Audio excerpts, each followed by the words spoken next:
கடந்த முறை நாம் பார்த்த பொழுது ஏன் கொள்ளை நோய்கள் இந்த உலகத்திலே வேதனைப்படுத்திக் கொண்டிருக்கிறது, ஆதி முதல் கொண்டு காரணம் என்ன?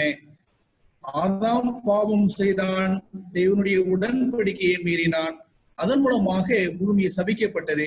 பூமி சபிக்கப்பட்டது நிமித்தமாக இந்த உலகத்திலே நோய்களும் வியாதிகளும் கொள்ளை நோய்களும் இந்த உலகத்திலே சர்வ சாதாரணமாக ரோகங்களும் வந்தது என்று சொல்லி நாம் பார்த்து கொண்டிருக்கிறோம். உடன்படிக்கையை மீறுகின்ற பொழுது அந்த உடன்படிக்கைக்கு தலைவனாய் இருக்கிற ஆண்டவர் நமக்கு கொடுக்கின்ற பாதுகாப்பு நம்மை விட்டு அகழ்வதை உணர முடிகிறது. எனவே இந்த உலகத்திலே பிரச்சனை வருகிறது.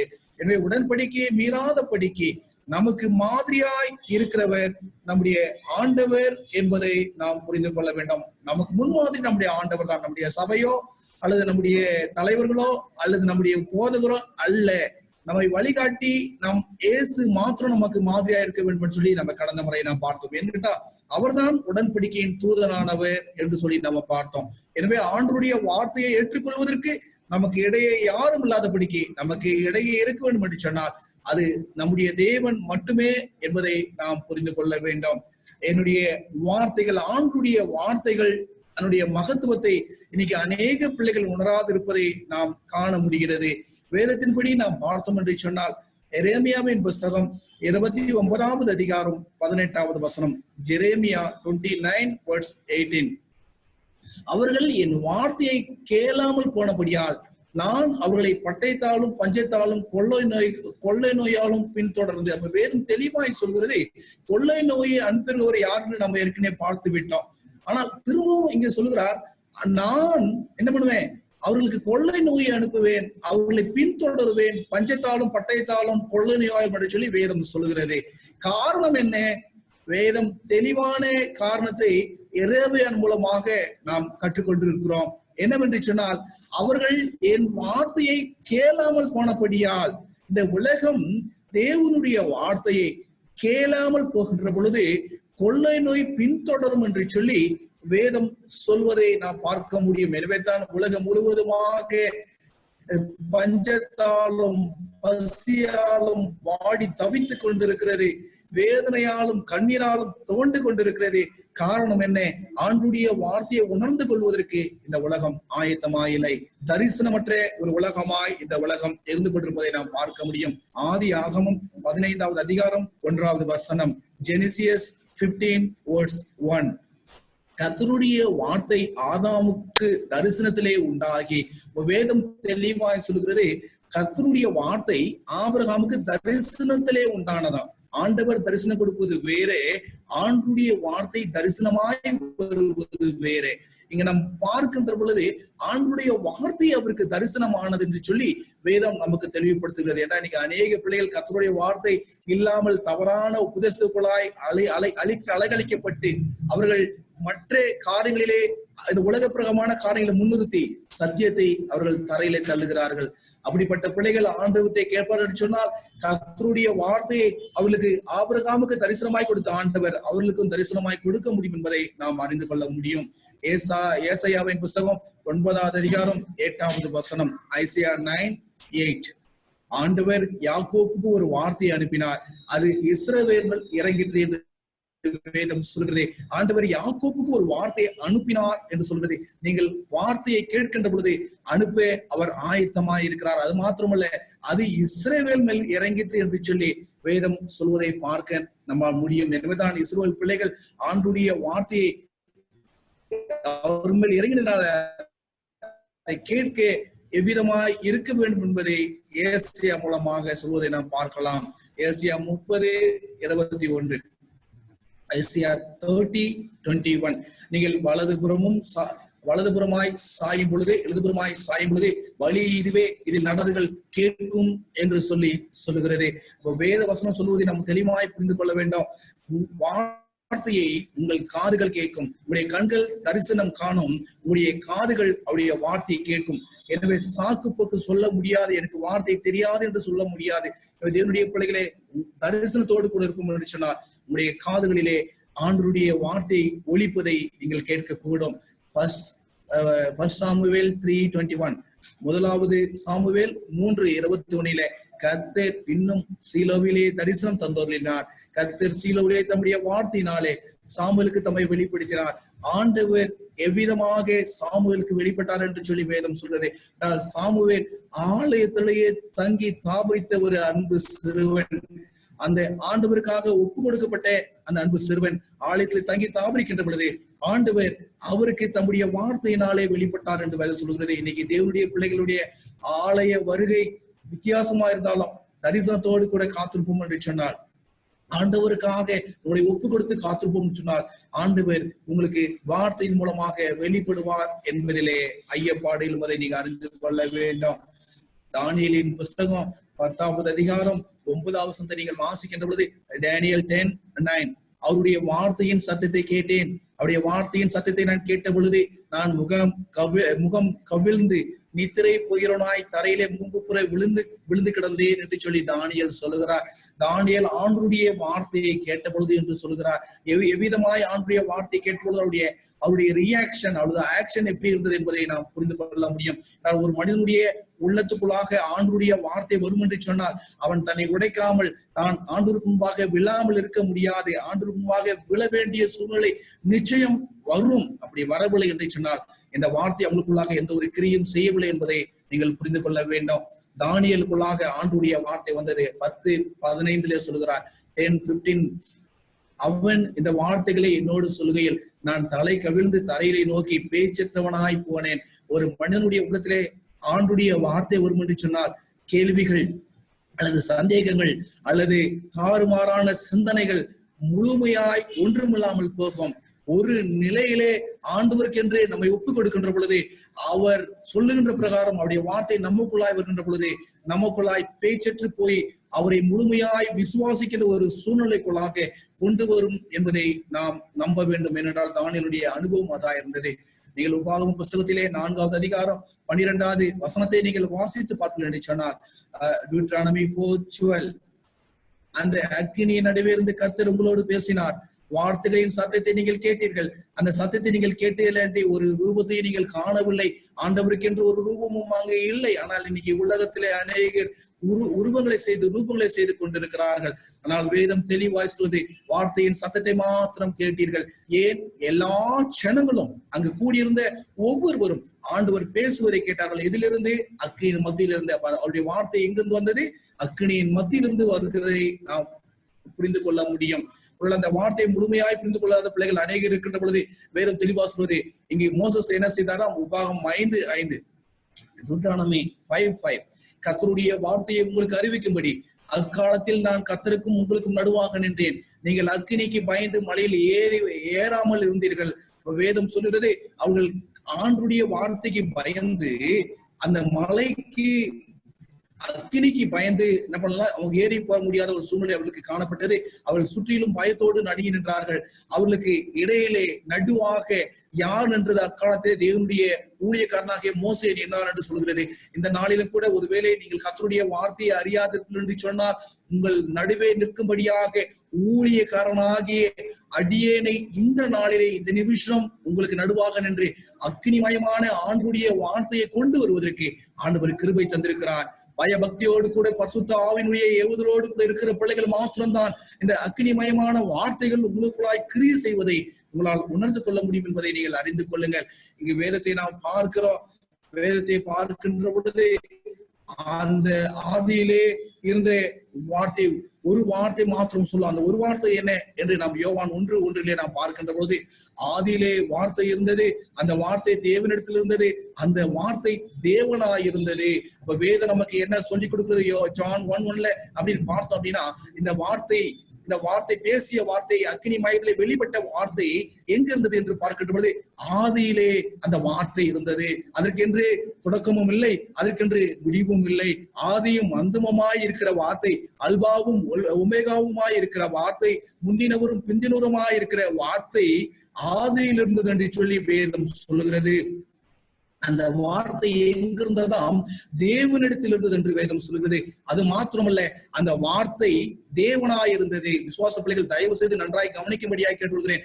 இயேசுவை விசுவாசிக்கிற ஒவ்வொரு பிள்ளைகளும் தயவு செய்து உங்களுடைய செவிகளை திறக்கும்படியாய் நான் கேட்டுக்கொள்கிறேன். என்றால் வேதம் தெளிவா சொல்வது அந்த வார்த்தை தேவனாய் இருந்தது. அவர் தேவனுக்கு கொடுக்க வேண்டிய முக்கியத்துவத்தை அந்த வார்த்தைக்கு கொடுக்கவில்லை என்று சொன்னால் அந்த முக்கியத்துவம் தன்னுடைய அந்த வார்த்தைக்கு தேவனாய் இருக்கிற அந்த வார்த்தைக்கு சென்று அடையாது என்பதை நான் புரிந்து கொள்ள வேண்டும். என்ற அநேக பிள்ளைகள் இன்னைக்கு தேவனுடைய வசனத்திற்கு முக்கியத்துவம் கொடுக்கல. ஒருவேளை இயேசு கிறிஸ்து நேரம் வந்துட்டா நான் எல்லாவற்றையும் விட்டுட்டு அவரோடு கூட இருப்பேன்னு சொல்ற பிள்ளைங்க அவருடைய வார்த்தை வருகின்ற பொழுதே அதை அசட்டை பண்ணுவதை நம் கண் கூடாக பார்க்க முடியும். 24 மணி நேரம் ஜெபம் பண்ணுகிற பிள்ளைகள், ஊழியர் செய்கிற பிள்ளைகள், ஆலயத்தை தாங்குகிற பிள்ளைகள் கூட ஆண்டவருடைய வார்த்தையை வெளிவிடுகின்ற பொழுது அதை அசட்டை செய்து அதை துன்மார்க்கமாய் அதற்கு தங்களுடைய குணத்தை மாறுபாடாய் காண்பித்து அதை ஏற்றுக்கொள்ளாமல் வாழ்கின்ற அநேக குடும்பத்தை நாம் பார்க்க கூடும். ஆனால் வேதம் சொல்வது அந்த வார்த்தை தேவனாய் இருந்தது. தேவனிடத்தில் வருகின்ற ஒவ்வொரு வார்த்தையும் தேவனாய் இருக்கிறது என்பதை தேவனுடைய பிள்ளைகள் புரிந்து கொள்ள வேண்டும்.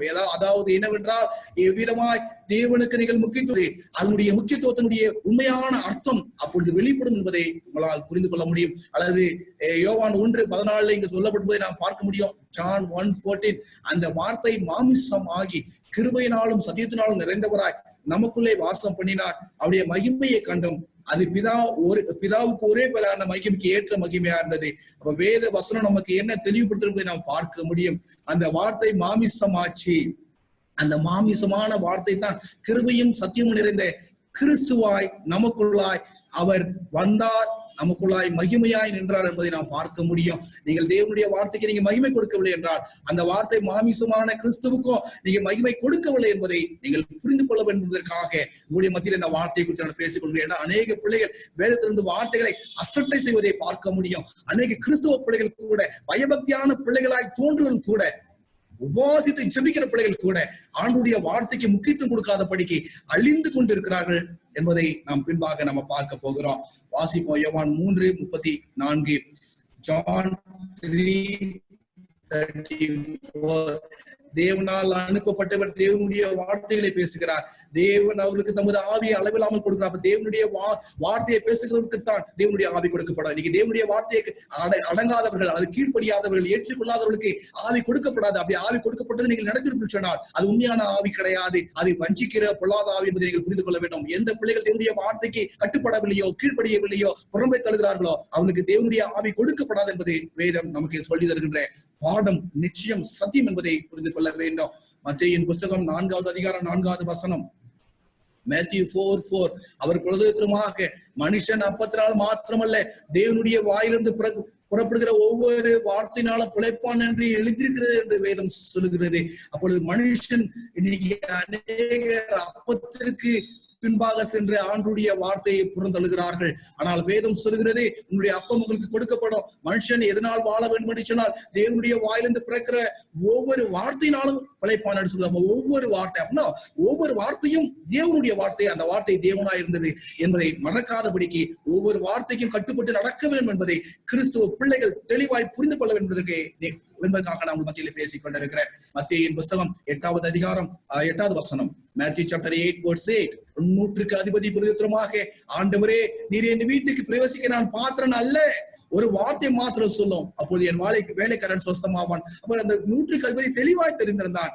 அங்கு கிறிஸ்து தன்னுடைய வீட்டுக்கு வார்த்தையாய் நிற்கிற கிறிஸ்து தன் வீட்டுக்கு வருவதை காட்டினோம். அவர் ஒரு வார்த்தை சொல்கின்ற பொழுது அந்த வார்த்தை தெய்வீகமாய் செயல்படும் என்பதை அவன் தெளிவாக அறிந்திருந்தான். தேவனுடைய பிள்ளையே, எத்தனை வார்த்தையை மீறி கொண்டிருக்கிறாய், எத்தனை ஆண்டுடைய வசனங்களை மீறி கொண்டிருக்கிறாய், எத்தனை அதிகாரங்களை மீறி கொண்டிருக்கிறாய். ஒரு வார்த்தை ஆண்டுடைய வல்லமையை செயல்படுத்துவதற்கு தேவனை அறியாத அல்லது ரோம 100க்கு அதிபதிக்கு ஆண்டுடைய வார்த்தை முக்கியம் இருக்கும் என்று சொன்னால் கர்த்தருடைய பிள்ளையாகிய உனக்கும் எனக்கும் ஏன் அதை நாம் வேண்டும்?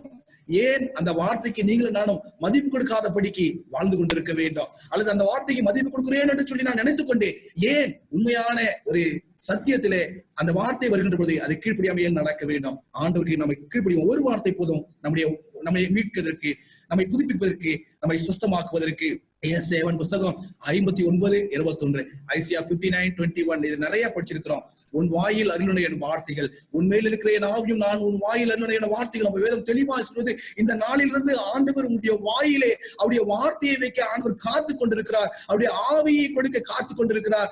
கடினப்படுத்தாதே, உன்னுடைய உள்ளத்தை கடினப்படுத்தாதே. தேவனுடைய பிள்ளையே, வசனம் புதுதாய் வேத சத்தியமாய் வருகின்ற பொழுது ஏற்றுக்கொள்ள கடினப்படுத்தாதே. எரேமியாவின் புஸ்தகம் 1:9 ஆண்டவர் தெளிவாக சொல்கிறார். எரேமியா 1:9, கர்த்தர் தம்முடைய கரத்தை நீட்டி என் வாயை தொட்டு இதோ என் வார்த்தையை உன் வாயில் வைக்கிறேன் என்று சொல்றார். எரேமியா உன்னுடைய வாயை தொட்டு ஆண்டவர் சுத்தப்படுத்தி அந்த வாயிலே ஆண்டுடைய வார்த்தையை வைக்க வேண்டும் என்று சொன்னார். உங்களுடைய வாயில என்ன வார்த்தை வைக்க வேண்டும் என்பதை நீங்கள் யோசித்து பாருங்கள் தேவனுடைய பிள்ளைகளை. ஏன் இன்னைக்கு அநேகருடைய வாயிலே தேவனுடைய வார்த்தைகள் அல்ல, உலகத்தினுடைய மனிதனுடைய வார்த்தைகள், மனிதனுடைய கற்பனைகள், மனிதனுடைய வார்த்தைகள் பிரதான திருச்சபையினுடைய வார்த்தைகள் இருந்துதான் அவர்களை கட்டுப்படுத்துவதை ஒழிய, அல்லது அவருடைய அறிவுபூர்வமாய் நடந்த வார்த்தைகள் தான் அவர்களை கட்டுப்படுத்துவதை ஒழிய தேவனுடைய வார்த்தை இன்னைக்கு விசுவாச பிள்ளைகளை கட்டுப்படுத்துவது இல்லை என்பதை கண்கூடாக பார்க்க முடிகிறது. என் தேவனுடைய பிள்ளைகளை, வார்த்தை உன்னுடைய வாயிலே என்று சொன்னால் நாம் பார்க்கிறோம். ஆண்டுடைய வார்த்தையை புரிந்தறிந்த போது வாதை அணுகிறது என்பதை நாம் பார்க்க முடியும். யோபு 23:12 நாம் வாசித்தோம் என்று சொன்னால், ஜோப் 23:12, அவர் உதடுகளின் கற்பனைகளை விட்டு நான் பின் வாங்குவதில்லை, அவருடைய வாயின் வார்த்தைகளை எனக்கு வேண்டிய ஆகாரத்தை பார்க்கலாம் அதிகமாய் காத்துக் கொண்டேன் என்று சொல்லி வேதம் சொல்கிறது. ஆண்டவர் வேதம் தெளிவாய் சொல்றாருன்னா, யோபனுடைய வாழ்க்கையில என்னுடைய உதடுகள் கற்பனையை விட்டு பின்வாங்குவதில்லை. ஆனா இன்னைக்கு அநேக பிள்ளைகள் கற்பனையை விட்டு பின்வாங்கி நாங்க கர்த்தருடைய வார்த்தையை நாங்க கடைபிடிக்கிறோம், ஆவியானவர் எங்களுக்குள்ளாய் இருக்கிறார் என்று சொல்லி ஏமாற்றி கொண்டிருக்கிறார்கள். வசனத்தை வாசித்தார் சொன்னார், ஆவியானவர் பேசுவதற்கு தன்னுடைய செவிகளை அவர்கள் கொடுப்பார் சொன்னால் அவள் தெளிவாய் புரிந்து கொள்ள முடியும். ஏன்னா அவருடைய உதடுகளின் கற்பனையை நான் விட்டு பின்வாங்கல, அவருடைய வாயின் வார்த்தை எனக்கு ஆகாரத்தை பார்க்கலாம், நான் நினைப்பதை பார்க்கலாம், என்னுடைய உயிரை பார்க்கலாம், அது எனக்கு மிக முக்கியமாக இருக்கிறது என்பதை அவர் சொல்வதை எனக்கு காண முடியும். தேவனுடைய பிள்ளையே, இதுவரைக்கும் ஆண்டுடைய வார்த்தைக்கு முக்கியத்துவம் கொடுக்காத இருப்பேன் என்று சொன்னார். இந்த நாளிலே உன்னுடைய வாழ்க்கையை மாற்றி, உன் கடினமான இதயத்தை மாற்றி. யோபு 33:3, ஜோப் 33:3, என் வார்த்தைகள் என் இதயத்திற்கு உண்மைக்கு ஒத்திருக்கும், நான் அறிந்ததே என் உதடுகள் சுத்தமாய் வசனிக்கும். வேதம் தெளிவா சொல்வது, அவருடைய வார்த்தை எப்படி இருக்குமா, அவருடைய இதயத்தினுடைய உண்மை. என்கிட்ட அவருடைய இதயத்தில் இருப்பது என்ன? தேவனுடைய வார்த்தை. எனவே அந்த வார்த்தை உண்மையா இருக்கிறது. எனவே அதைத்தான் உதடுகள் என்ன பண்ணுமா, சுத்தமாய் வசனிக்கணும். இன்னைக்கு அநேக ஊழியக்காரர்கள் வேத வசனத்தை சொல்வதற்கு பதிலாக அநேக கதைகள் மூலமாக அல்லது அநேக கதைகளை என்ன பண்ணிடுறாங்க, அநேக தாளதுகளை சோக்குகளை சொல்லி கர்த்தருடைய வசனத்தை சொல்லாதபடிக்கு அவருடைய அனுபவத்தை சொல்லி அநேக பிள்ளைகளை ஏமாத்தி என்ன பண்றாங்கன்னா, திருச்சபையில அவங்க இருப்பதற்கு ஒரு சூழ்நிலையை ஏற்படுத்துறார்கள் ஒழிய சத்தியத்தில் இருப்பதற்கு அப்படிப்பட்ட சூழ்நிலை அவர்கள் ஏற்படுத்துவது கிடையாது. அதனால வேதம் சொல்கிறது, வார்த்தைகள் இதயத்தினுடைய உண்மைக்கு ஒத்திருக்கும். அந்த வார்த்தைகள் தான் என்ன பண்ணும், சுத்தமாய் வசனிக்கப்பட வேண்டும். அப்பொழுது ஆத்மா ரட்சிக்கப்படும் என்பதை தேவனுடைய பிள்ளைகள் புரிந்து கொள்ள வேண்டும். நீங்கள் கேட்கிற வார்த்தையா இருக்கட்டும், பேசுகிற வார்த்தையா இருக்கட்டும், உள்ளத்திலிருந்து உண்மையாய் வருகின்ற வார்த்தையாய் இருக்க வேண்டும். வேதத்தை நாம் பார்க்கலாம், அவபக்திக்கும் விக்கிராரணைக்கும் சரியா இருக்கிறதுன்னு சொல்லி வேதம் சொல்கிறது. 1 சாமுவேலின் புஸ்தகம் 15:23, 1 சாமுவேல் 15:23, ரெண்டங்க பண்ணுதல் புல்லு சூனிய பாவத்திற்கும் முரட்டாட்டம் பண்ணுதல் அவபக்திக்கும் விக்கிராராதனைக்கும் சரியா இருக்கிறது. நீங்கள் கர்த்தருடைய வார்த்தையை புறக்கணித்ததினாலே அவர் உம்மை ராஜாவாய் புறக்கணித்ததினார். இங்கு ஒரு ராஜா ஆண்டவர் தெரிந்து கொண்டார், இந்த சவுல் ராஜாவை ஆண்டவர் அவரை புறக்கணிக்கிறார். காரணம் என்ன? புறக்கணிப்பதற்கு காரணம் என்ன அப்படின்னா, அவர் கர்த்தருடைய வார்த்தையை புறக்கணித்தார். அப்ப கர்த்தருடைய வார்த்தையை புறக்கணிப்பதற்கு வேதம் ஏதோடு கூட சமப்படுத்துது என்பதை நம்ம தெளிவா பார்க்க வேண்டும். நம்ம சொல்லலாம், நான் விக்கிராராதனை பண்ணல, நான் கிறிஸ்துவ தான் வணங்குறேன், ஆவியில ஆண்டவரை தொழுது கொள்றேன், ஆவியோடு கூட நான் என்ன பண்றேன், நிறைஞ்சிருக்கிறேன், அபிஷேகம் வாங்கியிருக்கிறேன், அந்நிய பாஷை பேசுறேன், ஊழியம் செய்யறேன், அநேக ஆத்மாக்களை நான் கொண்டு வந்திருக்கிறேன் அப்படி நீங்க சொல்லலாம். நான் விக்கிராராதனை பண்றது கிடையாது, என் பக்தி அவபக்தி கிடையாது, நான் முரட்டாட்டம் பண்றது கிடையாது, நான் புள்ளி சூனிய பாவத்துக்குள்ள நான் நெருங்குவது கிடையாது, நான் ரெண்டங்க பண்ணுவது கிடையாதுன்னு நீங்க சொல்லுவீங்க அப்படின்னு சொன்னா வேதம் தெளிவா சொல்வது, இல்ல பிள்ளைகளே, என்னைக்கு நீ கர்த்தருடைய வார்த்தையை புறந்தழுகிறையோ, ஆண்டுடைய சத்தியத்திற்கு புறம்பாய் நடக்கிறையோ, ஆண்டுடைய கற்பனைக்கு நீ புறம்பா நடக்கிறையோ, அப்பொழுதே அது விக்கிராராதனைக்கு சமமாய் மாறியது. அது அவபக்திக்கு சமமாய் மாறியது. அது முரட்டாட்டத்திற்கும் புள்ளி சூரியத்திற்கும் ரெண்டங்க பண்ணுவதற்கும் சமமாய் மாறியது என்பதை நீங்க யோசித்து பார்க்க வேண்டாம். ஏன்னா நீங்க அநேக பேர் நினைச்சுக்கிறாங்க, நான் பைபிள் வாசிக்கிறதுனால நாங்க வைக்கிறதெல்லாம் வணங்குறதுங்க, எங்க வீட்டுல பாருங்க ஒரு போட்டோ கூட நாங்க வைக்கிறது இல்லைங்க அப்படின்னு நீங்க பெருமையா சொல்லலாம். ஆனா ஆண்டுடைய கற்பனைய, ஆண்டுடைய பிரமாணத்தை, ஆண்டுடைய கட்டளைய, ஆண்டுடைய விதிய, ஆண்டுடைய வார்த்தைய, ஆண்டுடைய வசனத்தை ஒதுக்கி தள்ளுகிற உனக்கு விக்கிர ஆராதனை வணங்குவதற்கு சமம் என்பதை மறந்துடாதீங்க. எவ்வளவு கிறிஸ்துவா இருக்கலாம், பாரம்பரிய கிறிஸ்துவா இருக்கலாம், இல்ல நீங்க திருச்சபை தாங்குகிறவர்களா இருக்கலாம், தூணாக யார வேணாலும் இருக்கலாம். ஆனா ஆண்டுடைய வசனத்தை புறந்தள்ளினீங்க அப்படின்னா நீங்க விக்கிர ஆராதனைக்கும் உங்களுடைய பக்தி அவபக்தி என்பதை மறந்து விடாதீங்க. 1 சாமுவேல் 15வது அதிகாரம் 26வது வசனம். 1 சாமுவேல் 15:26. சாமுவேல் சவுலை பார்த்து, நான் உம்மோடு கூட திரும்பி வருவதில்லை, கர்த்தருடைய வார்த்தையை புறக்கணித்தீர், நீ இஸ்ரவேல் மேல் ராஜாவாராதபடிக்கு கர்த்தர் உம்மையும் புறக்கணித்து தள்ளினான் என்றான். பாருங்க, ஒரு ராஜா, அவர் ராஜாக்கு முன்னாடி நீங்க யாரு, நீங்கள் நானும் யாரு? அல்லது அது மாத்திரம் இல்ல, கடவுளால் தெரிந்து கொள்ளப்பட்ட ஒரு அரசன், அவருக்கு முன்னாடி இஸ்ரேல் தேசத்தை வழி நடத்துகிற ஒரு பெரிய எல்லா விதத்திலும் சாமர்த்தியமா இருந்த அந்த அப்படிப்பட்ட ஒரு ராஜா கர்த்தருடைய வார்த்தையை அவன் புறந்தள்ளிய பொழுது ஆண்டவர் அவனை புறந்தள்ளினாரு. இன்னைக்கு நீங்களுக்கு கூட, நீங்க யாரா இருக்கலாம், அதை பத்தி எனக்கு கவலை கிடையாது. நீங்க எப்பேற்பட்ட ஊழியக்காரனா இருக்கலாம், உங்கள் மூலமா லட்சமான ஆத்துமாக்கள் சத்தியத்தை தெரிஞ்சிருக்கலாம். ஆனா நீங்க கர்த்தருடைய வார்த்தையை நீங்க சரியான விதத்துல சொல்லலைன்னா, சுத்தமான வார்த்தையை சொல்லலைன்னா, கர்த்தருடைய வார்த்தைக்கு நீங்க கீழ்ப்படியலனா, அது உங்களுடைய வாயில் இல்லைன்னா, அது புறந்தள்ளினீங்களா அப்படின்னா ஆண்டவர் உங்களையும் தள்ளி விடுவார் என்பதில எந்த ஒரு ஐயப்பாடும் இல்லை. ஆண்டவருடைய வார்த்தை தவறுகின்ற பொழுது ஆண்டவர் உங்களை தள்ளி விடுவார். ராஜாவை ஆண்டவர் தள்ளிவிடுவதை பார்க்க முடியும். Chronicles 10:13. 1வது நாளாகவும் 10:13 அப்படியே சவுல் கர்த்தருடைய வார்த்தையை கை கொள்ளாமல் கர்த்தருக்கு செய்த தன் துரோகத்து நிமித்தம் அவன் கர்த்தரை தேடாமல் அஞ்ஞான பார்க்கிறவர்களை கேட்கும்படிக்கு தேடுது நிமித்தமும் செத்து போனான். வேதம் தெளிவாய் சொல்ல, தேவனுடைய பிள்ளையே, அவன் ஒரு ராஜாவா இருந்தான், அவன் கர்த்தருடைய வார்த்தையை கை கொள்ளல. இன்னைக்கு ஆனா பாத்துக்கலாம், நான் இஸ்ரேல் தேசத்துக்கு ராஜா, நான் என்ன பண்ணுவேன், நான் பலி செலுத்த போவேன், நான் இது செய்வேன் அது செய்வேன் என்னமோ சொல்லி சொன்னாலும் கர்த்தருடைய வார்த்தை கீழ்ப்படியாதனால ஆண்டவர் அவனை விட்டு விலகி போனாரு. பொல்லாத ஆவி வந்துச்சு. அநேக பிள்ளைகள் சவுளை போலதான் கர்த்தருடைய வார்த்தை யாரெல்லாம் கேட்கல, யாரா இருந்தாலும் சரி, நீ எந்த திருச்சபையை சார்ந்த பிள்ளைகளா இருந்தாலும் சரி, நீங்க எப்படிப்பட்ட பிள்ளைகளா இருந்தாலும் சரி, கர்த்தருடைய வார்த்தை கேட்கலையா, உங்களுக்குள்ள இருக்கிறது சவுளுக்குள்ள இருந்த பொல்லாத ஆவிதான ஒழிய, சவுளுக்குள்ள இருக்கிற பொல்லாத ஆவி எப்படி அவனை தவறாய் வழி நடத்தினதோ அதே போல உங்களை வழி நடத்துறது என்பதை நீங்க மறந்து விடாதீங்க. நீங்க கர்த்தருடைய வார்த்தை கலாத போது ஆண்டவருக்கு நீங்க துரோகம் செய்றீங்க. நீங்க எவ்வளவு பெரிய கிறிஸ்துவங்களா இருந்தாலும் சரி, நீங்க துரோகம் செய்றீங்க. அது மாத்திரமல்ல, அதன் மூலமாய் செத்து போயிடுன்னு சொல்லி ஏன் ஆண்டவருடைய வார்த்தையை நம்ம புறந்தள்ளணும்? அதன் மூலமா ஏன் நம்ம செத்து போகணும்? வேதம் சொல்லுது, ஆண்டுடைய வார்த்தையை புறந்தள்ளுகின்ற பொழுது வாதைகள் வரும், ஆண்டுடைய வார்த்தையை புறந்தள்ளுகின்ற பொழுது சாவும் நம்மை நெருங்கும் என்று சொல்லி வேதம் சொல்வதை நாம் கவனமாய் கேட்க வேண்டும். அதனால வேதம் சொல்லி பாருங்க, அவர் தமது வசனத்தை அனுப்பி அவரை குணமாக்குவார். நீங்க நல்லா தெளிவா தெரிஞ்சுக்கணும். ஏன்னா அநேக கிறிஸ்துவ பிள்ளைகள் இந்த வசனத்தை நம்ம என்ன பண்ணணும் யோசித்து பார்த்தோம்னா உங்களுக்கு தெளிவா தெரியும். என்னாகமோ 15:31 அது இதோடு கூட சேர்த்து வாசித்தோம் அப்படின்னா நம்ம அறிந்து கொள்ள முடியும். நம்பர்ஸ் 15:31. அவன் கர்த்தருடைய வார்த்தையை அசட்டை பண்ணி அவருடைய கற்பனையை மீறின்படியால் அந்த ஆத்துமா அறுப்புண்டு போய்க்க வேண்டும், அவன் அக்கிரமம் அவன் தலையில் அவன் மேல் இருக்கும் என்று சொல்லி என்றார். அப்ப வேதம் தெளிவா சொல்கிறது, எந்த ஒரு மனுஷன் கர்த்தருடைய வார்த்தையை அசட்டை பண்றானோ, எவன் கர்த்தருடைய கற்பனையை மீறானோ, எந்த ஆத்மா அந்த ஆத்மா அறுப்புண்டு போகும் அப்படின்னு சொல்லி வேதம் சொல்லுதுன்னா, அது அக்கிரமம் அவன் மேல இருப்பதனால அது உயிரோடு இருந்தும் பிரயோஜனம் இல்லை, அது வாழ்ந்தும் பிரயோஜனம் இல்லை, அது ஊழியம் செய்தும் பிரயோஜனம் இல்லை என்று சொல்லி வேதம் சொல்வதை நாம் தெளிவாய் புரிந்து கொள்ள முடியும். யாரா இருக்கட்டும் தேவனுடைய பிள்ளைகளை, கர்த்தருடைய வார்த்தையை அசட்டை பண்ணாதீங்க. கர்த்தருடைய கற்பனையை மீறி நடக்கணும் அப்படின்னு சொல்லி கனவுல கூட நினைக்காதீங்க. ஆண்டவர்கிட்ட கேளுங்க. தரிசனத்தின் மூலமாய் ஆபிரகாமுக்கு சொன்னவர், தரிசனத்தின் மூலமாய் ஆண்டவர் சாமுவேலுக்கு சொன்னவர், தரிசனத்தின் மூலமாய் உன்னோடு கூட பேசுவார் என்பதில எந்த ஒரு ஐயப்பாடும் இல்லை. ஆண்டவர் உன்னோடு கூட பேசுவார். சங்கீதம் 107:20, சாம்ஸ் 107:20.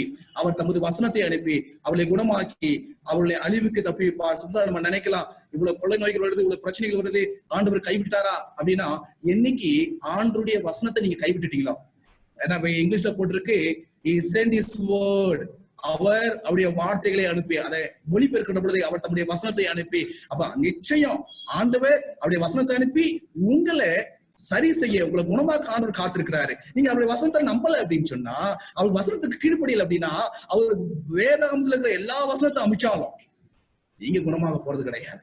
அவருடைய வசனத்துக்கு கீழ்ப்படியாதவர்கள், அவருடைய கற்பனைக்கு கீழ்ப்படியாதவர்கள் எப்படி அவருடைய வசனத்தை அனுப்பி குணமாக்குவார்னு எப்படி காத்திருக்க முடியும்? தேவனுடைய பிள்ளைகளை நீங்க யோசித்து பாருங்க. இல்ல ஒரு வியாதிக்கு ஒரு ஊசிய நம்ம உள்ள போட்டாதானே சுகமாக, ஊசிய கையில வச்சுக்கிட்டு எனக்கு சுகமாயிடும் காத்திருக்க முடியுமா? அல்லது அதுக்கான நிவாரணத்தை தேடாம எனக்கு சரியாயிடும் தேட முடியுமா? தேவனுடைய பிள்ளைய பசி இருக்கு, அது சாப்பிட்டாதானே பசி ஆறும். இல்ல சாப்பாடு நம் கண் முன்னாடியே பார்த்துட்டு எனக்கு பசி போயிடும் சொல்லிட முடியுமா? நீங்க அநேக கிறிஸ்துவ பிள்ளைகள் அப்படிதான் பண்ணிட்டு இருக்காங்க. கையில பைபிள வச்சுக்கிறாங்க, உள்ளத்துக்குள்ள கிடையாது. தலைமாட்டுல பைபிள் வச்சுக்கிறாங்க, உள்ளத்துல இல்ல. அதுக்கு கீழ்ப்படிந்து நடப்பது கிடையாது. வேதத்தை வாசிக்கிறாங்க, ஜெபிக்கிறாங்க, உபவாசம் இருக்கிறாங்க, ஆனா அந்த வசனத்துக்கு கீழ்ப்படியது கிடையாது. அப்படி கீழ்ப்படியாதவங்களை எப்படிங்க தேவனுடைய வசனம் குணமாக்கும்? யாரையும் குணமாக்க போறது கிடையாதுங்க கீழ்ப்படியாதவர்களை. கீழ்ப்படிகிற பிள்ளை, ஒருவேளை இது வரைக்கும் நீ கீழ்ப்படியலனா, இது வரைக்கும் நீ காத்துட்டு இருக்கிறனா, நீங்க யோசித்து பாருங்க. ஏன்னா இன்னைக்கு நம்ம பாக்குறோம், உலகம் முழுவதுமாய் எத்தனையோ கிறிஸ்துவ பிள்ளைகள் மணிந்து கொண்டிருக்கிறார்கள். அவங்க கையில வசனம் இல்லையா, அவங்க கையில வேதம் இல்லையா, அவங்க ஆலயத்தில் இருக்கின்ற பொழுதே அவளுக்கு தொற்று நோய் வந்திருக்கிறதே. எவ்விதம், எப்படி இல்லைங்களா? வேதம் சொல்லுது தம்முடைய வசனத்தை அனுப்பி அவளை குணமாக்குவாரு அப்படின்னா நிறைய பேர் மறிச்சுட்டாங்களே, நிறைய போதவர்களே மறித்து போனார்களே. அப்படி நிலைமை என்ன? என்னுடைய பிள்ளைய நன்றா யோசித்து பாரு. அவனுடைய வார்த்தைக்கு நீ கீழ்ப்படி. ஆண்டவர் உன்னை குணமாக்க அவருடைய வசனத்தை அனுப்புவார். உன்னை தப்புவிப்பதற்கு, அழிவிலிருந்து தப்புவிப்பதற்கு உனக்கு ஆண்டவர் வசனத்தை அனுப்புவார். அதை விட்டுட்டு இந்த ஒரு வசனத்தை வச்சுக்கிட்டு நான் என்ன வேணாலும் செய்வேன், ஆனா ஆண்டவரை குணமாக்கணும் அப்படின்னு காத்திருந்தீங்கன்னா பரிதபிக்கக்கூடிய பிள்ளை நீங்களா தான் இருப்பீங்க. என் அன்பு பிள்ளைகளை, ஆவியை பெற்றுன்னு சொல்லி உங்களை ஏமாத்திக்காதீங்க. வசனத்தை பாருங்க. Deuteronomy 5:22, உபாகமம் 5:22. இந்த வார்த்தைகளை கர்த்தர் மலையிலிருந்து அக்கினியிலும் மேகத்திலும் காரிலும் இருந்து உங்கள் சபையார் எல்லோரோடும் மகா சத்தத்தோடு சொன்னார். அவைகளோடு ஒன்றும் கூட்டாமல் அவைகளை 2 கற்பலைகளை எழுதி என்னிடத்தில் கொடுத்தார். தெளிவா பாருங்க. வந்த சத்தம், வார்த்தை, மலையிலிருந்து வந்த வார்த்தை, ஆதியிலிருந்து வந்த வார்த்தை, தரிசனமாய் வந்த வார்த்தை, வெளிப்பட்ட வார்த்தை இங்க தெளிவாய் சொல்றது. அததான் ஒன்று கூட கூட்டல. ஆண்டவர் எழுதுகின்ற பொழுது ஒண்ணு கூட கூட்டலையா? நல்லா தெளிவாக சொல்லுங்க.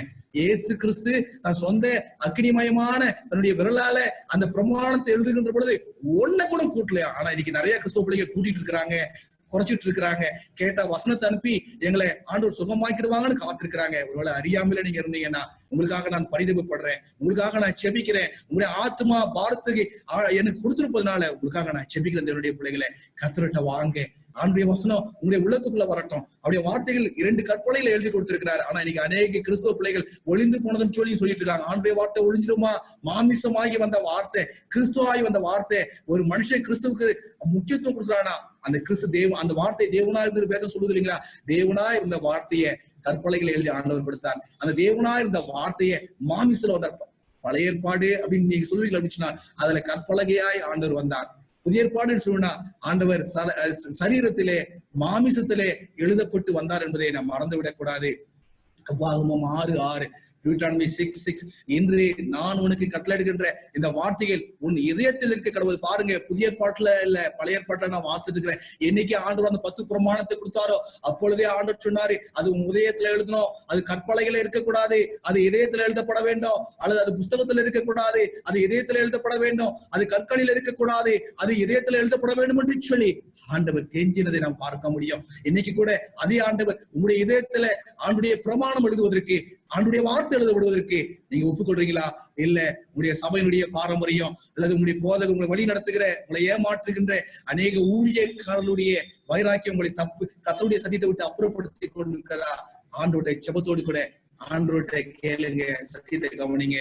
உபாகமம் 11:19, Deuteronomy 11:19, நீங்கள் என் வார்த்தைகளை உங்கள் இருதயத்திலும் உங்கள் ஆத்மாவிலும் பதித்து அவைகளை உங்கள் கையின் மேல் அடையாளமாக கட்டி உங்கள் கண்களின் நடுவே ஞாபகக்குறியாய் வைங்க. கொஞ்சம் யோசித்து பாருங்களேன். இன்னைக்கு என்ன பண்றாங்கன்னா கையில கட்டிட்டு இருக்கிறாங்க. என்ன அப்படின்னா, ஏன்னா அது வியாதிக்குள்ள வந்துச்சு, அதனால என்ன பண்றாங்க, என்ன கொரோனா வச்சிருக்கிறாங்க.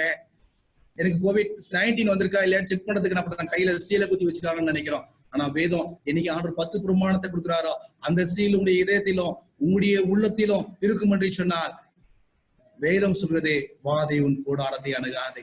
அல்லது தப்புவிக்க அவருடைய வசனத்தை அனுப்புவார். சூழ்நிலை காரணமாக உனக்கு ஏற்பட்டாலும் அதை தப்புவித்துக் கொள்ள ஆண்டுடைய வசனத்தை உனக்கு அனுப்புவார் என்பதை ஒரு ஐயப்பாடும் இல்லாமல் ஏற்றுக்கொள்ள வேண்டும். பேசுவது அது என்ன பண்ணுமா, ஆண்டுடைய கற்பனை என் இதயத்துல எழுதப்பட வேண்டும், என் ஆன்மாவில பதிக்க வேண்டும், என் கண்ணுக்கு முன்னாடி நிக்கணும், என் கையில் அடையாளமா இருக்கணும். ஆனா இன்னைக்கு அதெல்லாம் விட்டுட்டு சாத்தா இன்னைக்கு எப்படி சொல்றான்னா, அந்த கற்பனை நியாயப்பிரமாணம் ஒளிந்தது, அது வேண்டாம், அது அழிந்தது, நமக்கு புதியதுல இருக்கிறோம், அது நிழல் அப்படின்னு தங்களை ஏமாத்திர ஊழியக்காரரை இங்க கொண்டிருக்கிறீங்க என்பதை மறந்துடாதீங்க. தெளிவா வாசிங்க. இந்த வார்த்தை தான் மாமிசமாகி வந்த இயேசு கிறிஸ்து என்ற வார்த்தை, தேவனோடு இருந்த வார்த்தை, தேவனாய் இருந்த வார்த்தை, தேவனாய் நம்முடைய உள்ளத்திலே கிரியை செய்கின்ற வார்த்தை என்பதை மறந்து விடாதீர்கள் பிள்ளைகளே. உபாகமம் 30:14 நீ அந்த வார்த்தையின்படியே செய்யும்படி அது உனக்கு மிகவும் சமீபமாய் உன் வாயிலும் உன் இடத்திலும் இருக்க கடவுது என்று வேதம் சொல்லுகிறது. நீங்க தெளிவா வாசித்து பாருங்களேன். அதை வாசித்து நான் ரோமர்ல வாசித்தா உங்களுக்கு நல்லா இருக்கணும். ரோமன்ஸ் 10:8 இந்த வார்த்தை உங்களுக்கு சமீபமாயும் உன் வாயிலும் உன் இடத்தில் இருக்கிறது என்று நான் சொல்லுகிறது. இந்த வார்த்தை நாங்கள் பிரசங்கிற விசுவாசத்தின் வார்த்தை. அப்ப எது பிரசங்கித்தாரு அவரு? நல்லா யோசித்து பாருங்க. உபாகமத்துல சொல்லப்பட்ட அந்த 10 பிரமாண வார்த்தைகளை தான் விசுவாச வார்த்தையா பிரசங்கித்தாருன்னு சொல்லி ரோம்ல சொல்றாரு. ரோமபுரிக்கு இருக்கிற திருச்சபை விசுவாச பிள்ளைகள் சொல்றாரு ரோமருக்கு எழுதுகின்ற பொழுது. அப்ப எந்த வார்த்தை மாத்தியை சொல்லலைங்க பவுல். ஏன்னா இன்னைக்கு பவுல் அப்போஸ்தலரை வைத்துதான் அவருடைய வார்த்தையை தவறாய் புரிந்து கொண்டு என்ன பண்ணாங்கன்னா மக்கள் விசுவாசத்தை விட்டு சீர்கட்டு போறாங்க. ஆனால் எந்த வார்த்தை சமீபமா இருக்கணும், எது இருதயத்துல இருக்குன்னு சொன்னாரோ உபாகமத்துல மோசே, அதே வார்த்தையை தான் ரோமர்ல பவுல் பிரசங்கித்தார் என்று சொல்லுவது என்னுடைய பிள்ளைகளை. எனவே உங்களுடைய இதயத்தை கடினப்படுத்த வேண்டாம். ஆண்டுடைய கற்பனைக்கு வாங்க. கடைசி காலத்துல வாழ்ந்து கொண்டு என்ன நடக்கணும் தெரியாது, ஆண்டுடைய பிரமாணத்திற்குள்ளாய் வாருங்க. Hebrew 4:12 எபிரேய புஸ்தகம் 4:12 தேவனுடைய வார்த்தையானது ஜீவனும் வல்லமையும் உள்ளதாயும் இருபுறமும் கருக்குள்ள எந்த பட்டயத்திலும் கருக்கானது, ஆத்மாவையும் ஆவியும் கணுக்களையும் ஊனையும் பிரிக்கத்தக்கதாக உருவை குத்துகிறதாயும் இதயத்தின் நினைவுகளையும் யோசனைகளையும் வைக்கிறதாயும் இருக்கிறது. அப்ப ஆண்டுடைய வார்த்தை சாதாரண வார்த்தை இல்லைங்க. எதுக்கு ஆண்டுடைய வார்த்தையை எழுதி கொடுத்தாரு? எதுக்காக கொடுத்தாரு அப்படின்னா, என் இதயத்துல போய் என்னுடைய ஜீவனை சரி பண்ணி எனக்கு வல்லமையை கொடுத்து உள்ள இருக்கிற பாவத்தை எல்லாம் வெளியே கொண்டு வந்து கிறிஸ்துவனுடைய பாதத்துல விழணும் அப்படின்றதுக்காக தேவனுடைய வார்த்தை. ஆனா இன்னைக்கு அநேகர் என்ன பண்றாங்க, அந்த வார்த்தையை புறந்தல்றாங்க, வேணான்னு சொல்றாங்க. பரிதாபமா இருக்கிறது. அந்த வார்த்தையினுடைய வல்லமையை பாருங்க. 2 பேதுரு 3:5 சொல்கின்ற பொழுது 2 Peter 3:5 பூர்வ காலத்தில் தேவனுடைய வார்த்தையினாலே வானங்களும் ஜலத்தினின்று தோன்றி ஜலத்தினால் நிலை கொண்டிருக்கிற பூமியும் உண்டானது என்று சொல்லி நம்ம பார்க்கிறோம். அவ எப்படி உருவாச்சு இந்த பூமியும் வார்த்தை? அவருடைய வார்த்தையினாலங்க. அந்த சாதாரண வார்த்தையில எந்த வார்த்தையை கொண்டு உலகத்தை உருவாக்கினாரோ, எந்த வார்த்தையை பிரமாணத்திலே வந்து எழுதினாரோ, அதே வார்த்தை மாமிசமாகி வந்ததோ அந்த வார்த்தை நமக்கு எச்சரிப்பை கொடுக்கிறது. உடைய உள்ளங்களை திறந்து அதுல எழுதுவதற்காக. உபாகமம் 33:3 Deuteronomy 33:3 மெய்யாகவே அவர் ஜனங்களை சிநேகிக்கிறார். அவருடைய பரிசுத்தவான்கள் எல்லோரும் உடைய கையில் இருக்கிறார்கள். அவர்கள் உடைய பாதத்தில் விழுந்து உடைய வார்த்தையிலே போதனை அடைவார்கள். இன்னைக்கு எப்படி இருக்கிறாங்கன்னு கொஞ்சம் யோசித்து பாருங்களேன். இன்னைக்கு எதுல போதனை அடைகிறாங்க? கற்பனை ஒளிந்து போனதுல போதனை அடைந்து கொண்டிருக்கிறார் தவறாய். என் அன்பு பிள்ளைய, ஆண்டவர் பரிசுத்த ஆவியின் மூலமாக உங்களுக்கு வெளிப்படுவார் அனுப்பினார். பரிசுத்தவான்கள் எப்படி இருப்பார்களா? ஆண்டுடைய வார்த்தையை கேட்ட மாத்திரத்திலே அவருடைய பாதத்தில் அவருடைய வார்த்தை என்னது? எழுதப்பட்ட வார்த்தை, பிரமாண கற்பலைகள் எழுதப்பட்ட வார்த்தை, நீலக்கல்லிலே எழுதப்பட்ட வார்த்தை உன்னுடைய உள்ளத்திலே எழுதப்பட வேண்டும் என்று சொல்லி ஆண்டவர் எச்சரிப்பை எனக்கு கொடுத்துட்டு இருக்கிறார். சங்கீதங்களின் புஸ்தகம் 105வது அதிகாரம் 28வது வசனத்தை நம்ம வாஸ்தவனால் புரிந்து கொள்ள முடியும். Psalms 105:28 அவர் இருளை அனுப்பி அந்தகாரத்தை உண்டாக்கினார். அவருடைய வார்த்தைகள் எதிர்பாரில்லை என்று சொல்றாரு. வார்த்தை யாரும் எதிர்க்க முடியாதுங்க, யாரும் இல்லைன்னு சொல்ல முடியாது. அதனாலதான் ஒரு வார்த்தை ஒளிந்து போவதை காட்டிலும் வான பூமி ஒளிந்து போவது நலம் என்று எதுக்கு சொன்னார்? அவருடைய வார்த்தையை யாரும் எதிர்க்க முடியாதுங்க. இப்ப இன்னைக்கு அநேக ஊழியக்காரர்கள் எதிர்க்காது அப்படின்னு சொன்னா அழிந்து போயிடுவாங்க. அநேக விசுவாச பிள்ளைகள் அதை நம்புறாருன்னு சொன்னா குணமாக்குவதற்கு வசனம் இல்லாமல் வார்த்தை இல்லாமல் போயிடுவாங்க. என்னுடைய பிள்ளையே எச்சரிப்பாயிரு என்ற அவருடைய வார்த்தையை எதிர்க்காதே, அவருடைய வசனத்தை எதிர்க்காதே என்றா தெளிவா சொல்லிருக்குது. ஒரு வார்த்தையை யாரும் எதிர்க்க முடியாது. நீ எதிர்த்தா நீங்க தான் அழிஞ்சு போயிடுவீங்க. ஆண்டுடைய வார்த்தைக்கு உங்களுடைய மனசு திறந்தீங்க அப்படின்னு சொன்னா நிச்சயம் உங்களுக்குள்ளாக அந்த வார்த்தை உள்ள வரும். சங்கீதம் 119, 140 சொல்லுது, உங்களுடைய வார்த்தைகள் மிகவும் புடமிடப்பட்டது, உங்களுடைய அடியே அதில் பிரியப்படுகிறேன். அப்ப என்ன பண்ணா, அது என் உள்ளத்துக்குள்ள வரும்போது என்னை புடமிடப்படும், நான் சுத்தமாக்கப்படுவேன், நான் பரிசுத்தமாக்கப்படுவேன். அதுக்கு தாங்க ஆண்டவர் பிரமாணத்தை உள்ளத்துல எழுதுறேன்னு காத்துட்டு இருக்கிறாரு. அது புடமிடப்பட்ட வார்த்தை. புடமிடப்பட்ட வார்த்தை என்னன்னா பரிசுத்தமாக்கப்பட்ட வார்த்தை. அதெல்லாம் ஆங்கிலத்துல இருக்கு, thy word is very pure. அதுனா அந்த வார்த்தை பரிசுத்தமானது. அதை நீங்க நீங்க வாசிங்க அப்படின்னா சொல்லுவாரு, 7 தடவை அதுக்கு உலையில போட்டு, அது நெருப்பு அக்கினி உலையில போட்டு அது பரிசுத்தமாக்கி எப்படி பொன்வெளி வருகிறதோ அதை விட பரிசுத்தமாக தேனிலும் தெளிதேனிலும் பரிசுத்தமாக குணமிடப்பட்ட வார்த்தையா இருப்பது தேவனுடைய பிரமாணம் என்பதை மறந்து விடாதீங்க. தேவனுடைய பிள்ளைகளை, இப்படிப்பட்ட பிரமாணத்தான் சாத்தான் தந்திரமா ஊழியக்காரன் உள்ளத்திலும் நீங்க அநேக திருச்சபையினுடைய உள்ளத்திலும் சத்தியமாய் வைத்து கற்பனை ஒளிந்து போனது என்று சொல்லிக் கொண்டிருக்கிறான். இல்ல, கற்பனை கிறிஸ்துவாய் எனக்குள்ளாக வாழ்ந்து கொண்டிருக்கிறது என்பதுதான் நம்ம பார்க்க போகிறோம். ரெவலேஷன் 19:13, வெளிப்படுத்தல் 19:13, ரத்தத்தில் தூய்க்கப்பட்ட வார்த்தையை வஸ்திரத்தை தரித்திருந்தார். அவருடைய நாமும் தேவனுடைய வார்த்தை என்பதை மறந்துடாதீங்க தேவனுடைய பிள்ளைய. அவர் யோவான் புஸ்தகம் தொடங்குகின்ற பொழுது அவர் யோவான் தெளிவாய் சொன்னார், ஆதியிலே வார்த்தை இருந்தது, அது தேவனா இருந்தது, அது தேவனோடு இருந்தது, அது தேவனா இருந்தது சொல்லி. அதே போல வெளிப்படுத்துற புஸ்தகத்தை முடிக்க வருகின்ற பொழுது அவர் தெளிவுபடுத்துகிறார், அந்த வார்த்தை தேவனுடைய வார்த்தை, ரத்தம் துளிக்கப்பட்ட வஸ்திரத்தை தரித்தார். அந்த வார்த்தை, அந்த நாமம் என்ன அப்படின்னா தேவனுடைய வார்த்தை. அந்த தேவனுடைய வார்த்தை என்ன? கிருபையாய் வந்த எனவே ஆண்டுடைய வசனத்திற்கு, ஆண்டுடைய வார்த்தைக்கு நாம் முக்கியத்துவம் கொடுக்கின்ற பொழுது அந்த மகிமையும் கனமும் கிறிஸ்துவை சென்றடையும் என்று ரத்தத்தடியே கழுவப்படாமமா தேவனுடைய பிள்ளைகளை ஆண்டவருக்கு என்று சொல்லி உங்களை ஒப்பு கொடுங்க. ஆண்டவர் நிச்சயமாய் அந்த வார்த்தையின் மூலமாக உங்களை பரிசுத்தப்படுத்த முடியும். என்னோட சங்கீதம் 89:32 சொல்றது, சாம்ஸ் 89:32 சொல்றது, அவர்கள் மீறுதல்கள் விளாற்றினாலும் அவர்கள் அக்கிரமத்தை வாதையினாலும் தண்டிப்பேன். அப்ப வேதம் சொல்றது, இது வரைக்கும் அவருடைய வார்த்தையை கேட்கல அப்படின்னா கொள்ளை நோய் வரும், கொள்ளை நோயை ஆண்டவர் அனுப்புகிறார் என்று சொல்லி வேதம் சொல்றது. இங்கே சங்கீதத்துல சொல்கின்ற பொழுது அவர்கள் அக்கிரமம் இனத்தை கொண்டு வருமா, வாதையை கொண்டு வரும், அது தண்டனையாய் வரும் என்று சொல்லி வேதம் சொல்றது. அவர்கள் அக்கிரமத்தை வாதையினால் தண்டிப்பேன். நீங்க யோசித்து பாருங்க, என்ன அக்கிரமம் நீங்க யோசிக்கலாம். நீங்க எசேக்கியேலின் புஸ்தகம் 28:18 நீங்க வாசிங்க அப்படின்னு சொன்னா, உன் அக்கிரமங்களின் ஏராளத்தினாலும் உன் வியாபாரத்தின் அநீதினாலும் உன் பரிசுத்த ஸ்தலத்தை பரிசுத்த குலைச்சலாக்கினாய். ஆகையால் உன்னை பட்சிப்பதற்கு ஒரு அக்கினி நான் உன் நடுவிலிருந்து புறப்பட பண்ணி உன்னை பார்க்கலாம் எல்லா கண்கள் முன்பாக உன்னை பூமி மேல் சாம்பலாக்குவேன். அப்ப இங்க எதை சொல்லுதுன்னா, அக்கிரமத்தினுடைய தொடக்கம், அக்கிரமத்தினுடைய ஐக்கியம், அக்கிரமத்தினுடைய பிறப்பிடம். இங்க யாரை பார்க்கிறோம்? சாத்தானை நம்ம பார்க்கிறோம். அவருடைய நிலைமை என்ன? அவருடைய அக்கிரமம் மிகுதியாச்சு. ஆண்டவர் சொல்றாரு, சாம்பல் ஆக்கிடுவேன். அக்கிரமம் வந்துச்சு அப்படின்னு சொன்னா இந்த உலகத்துல வாதையை அனுப்புவேன், தண்டனையான்னு சொல்லி வேத சொல்றாரு. தேவனுடைய பிள்ளைய நான் இவ்வளவு நினைக்கலாம், நம்மள்ட்ட அக்கிரமம் இல்லை அப்படின்னு யோசிங்க அப்படின்னு சொன்னா தயவு செய்து கவனிங்க.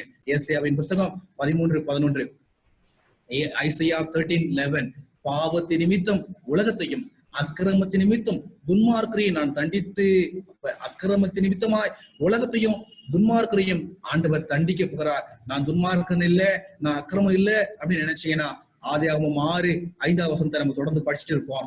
மனுஷனுடைய அக்கிரமம் பூமியிலே பெருகினது என்றும் அவன் இதயத்தினுடைய நினைவுகள் தோற்றமெல்லாம் நித்தமும் பொல்லாத என்றும் கர்த்தர் கண்டு. இப்ப கர்த்தர் உங்களுடைய இதயத்தை பாக்குறாரு, உங்க இதயம் பொல்லாதது நிறைஞ்சிருக்கு. பொல்லாத நிறைந்திருக்கின்ற பொழுது அக்கிரமம் எதுன்னே தெரியல, அல்லது எது பாவம் அப்படின்னு தெரியல, எது பொல்லாத செய்கிறது தெரியல, எது பொல்லாத ஆவின்னு தெரியல, எது பசுத்த ஆவின்னு தெரியல. ஆண்டுடைய பிள்ளை ஏன் அப்படின்னா உன் பொல்லாத ஆவினால அக்கிரமம் நிறைந்திருப்பதை உன் கண்கூடாக பார்க்க முடியும். எதை செய்தா நான் அக்கிரமத்துக்குள்ளாய் கடந்து செல்வேன் என்று சொல்லியும் நம்ம யோசித்து பார்க்கணும். என்னாகமும் 15:31 சொல்வது, அவன் கர்த்தருடைய வார்த்தைகளை அசட்டை பண்ணி அவருடைய கற்பனையை மீறினபடியால் அந்த ஆத்மா அறுப்புண்டு போக வேண்டும், அவன் அக்கிரமம் அவன் மேல் இருக்கும் என்று சொல் என்றார். நல்ல வசனத்தை பாருங்க தேவனுடைய பிள்ளைய. நீ எந்த கிறிஸ்துவனா இருந்தாலும் பரவாயில்ல, நீங்க ஒரு வேலை நேரடியா பார்க்க முடியாம இணையதளத்துல நீங்க பார்த்துட்டு இருப்பீங்க அப்படின்னு சொன்னா உங்களுக்கு நான் ஒரு எச்சரிக்கை கொடுக்க நான் பிரயாசப்படுறேன். பாருங்க, கர்த்தருடைய வார்த்தையை அசட்டை பண்ணி அவருடைய கற்பனையை மீறினீங்க அப்படின்னா அக்கிரமம் உங்க ஆத்மாவை சூழ்ந்து கொள்ளும், உடைய ஆத்மா அறுப்புண்டு போகும். யோசித்து கொள்ளுங்க.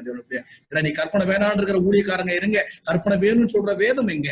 எவ்வளவு வித்தியாசப்படுறாங்க, எவ்வளவு பொல்லாசனையில நீங்க வழிநடத்தப்படுறீங்க, எவ்வளவு வஞ்சிக்கப்படுகிற ஆவியில நீங்க வழிநடத்தப்படுறீங்க அப்படின்னு உணர்ந்து கொள்ள வேண்டும் தேவனுடைய பிள்ளைகளை. இங்க வேதம் தெளிவா சொல்வது, கர்த்தருடைய வார்த்தையை அசட்டை பண்ணி அவர் கற்பனையை மீறினபடியா அந்த ஆத்மா அறுப்புண்டு போக வேண்டும், அவன் அக்கிரமம் அவன் மேல் இருக்கும் என்று சொல்லி வேதம் சொல்லுகிறது.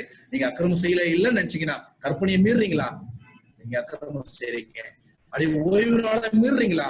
நீங்க அக்கிரமம் செய்றீங்க. ஏன்னா கற்பனையில ஒன்றுதான் அப்படி பரிசுத்தமான ஓய்வு நாள். அதை நீங்க மீறினீங்கனாலே நீங்க அக்கிரமம் செய்யுங்க. இந்த உலகம் சீர்கெட்டு போயிட்டு இருக்கு. இந்த ஓய்வு நாள் ஒன்றுக்காக 10 பிரமாணமே இல்லைன்னு சொல்லி இந்த கிறிஸ்தவ உலகம் அநேக ஆத்துமாக்களை கொள்ளையாய் கொண்டு போகிறது. அநேக ஆத்துமாக்களை வஞ்சித்துக் கொண்டிருக்கிறது. அநேக ஆத்துமாக்களை சாகடிக்கிறது. வேதம் சொல்லுகிறது, கற்பனையை மீறுகின்ற பொழுது அவருடைய வார்த்தையை மீறுகிறது கற்பனையை மீறுவதற்கு சமம். அவருடைய கற்பனையை மீறுவது அவருடைய வார்த்தையை மீறுவதற்கு சமம். அவருடைய வார்த்தையை மீறுகின்ற பொழுது அது பில்லி சூனியத்திற்கு சமம். அந்த பில்லி சூனியம் அல்லது விக்கிர ஆராதனை அவபக்திக்கு சமம்.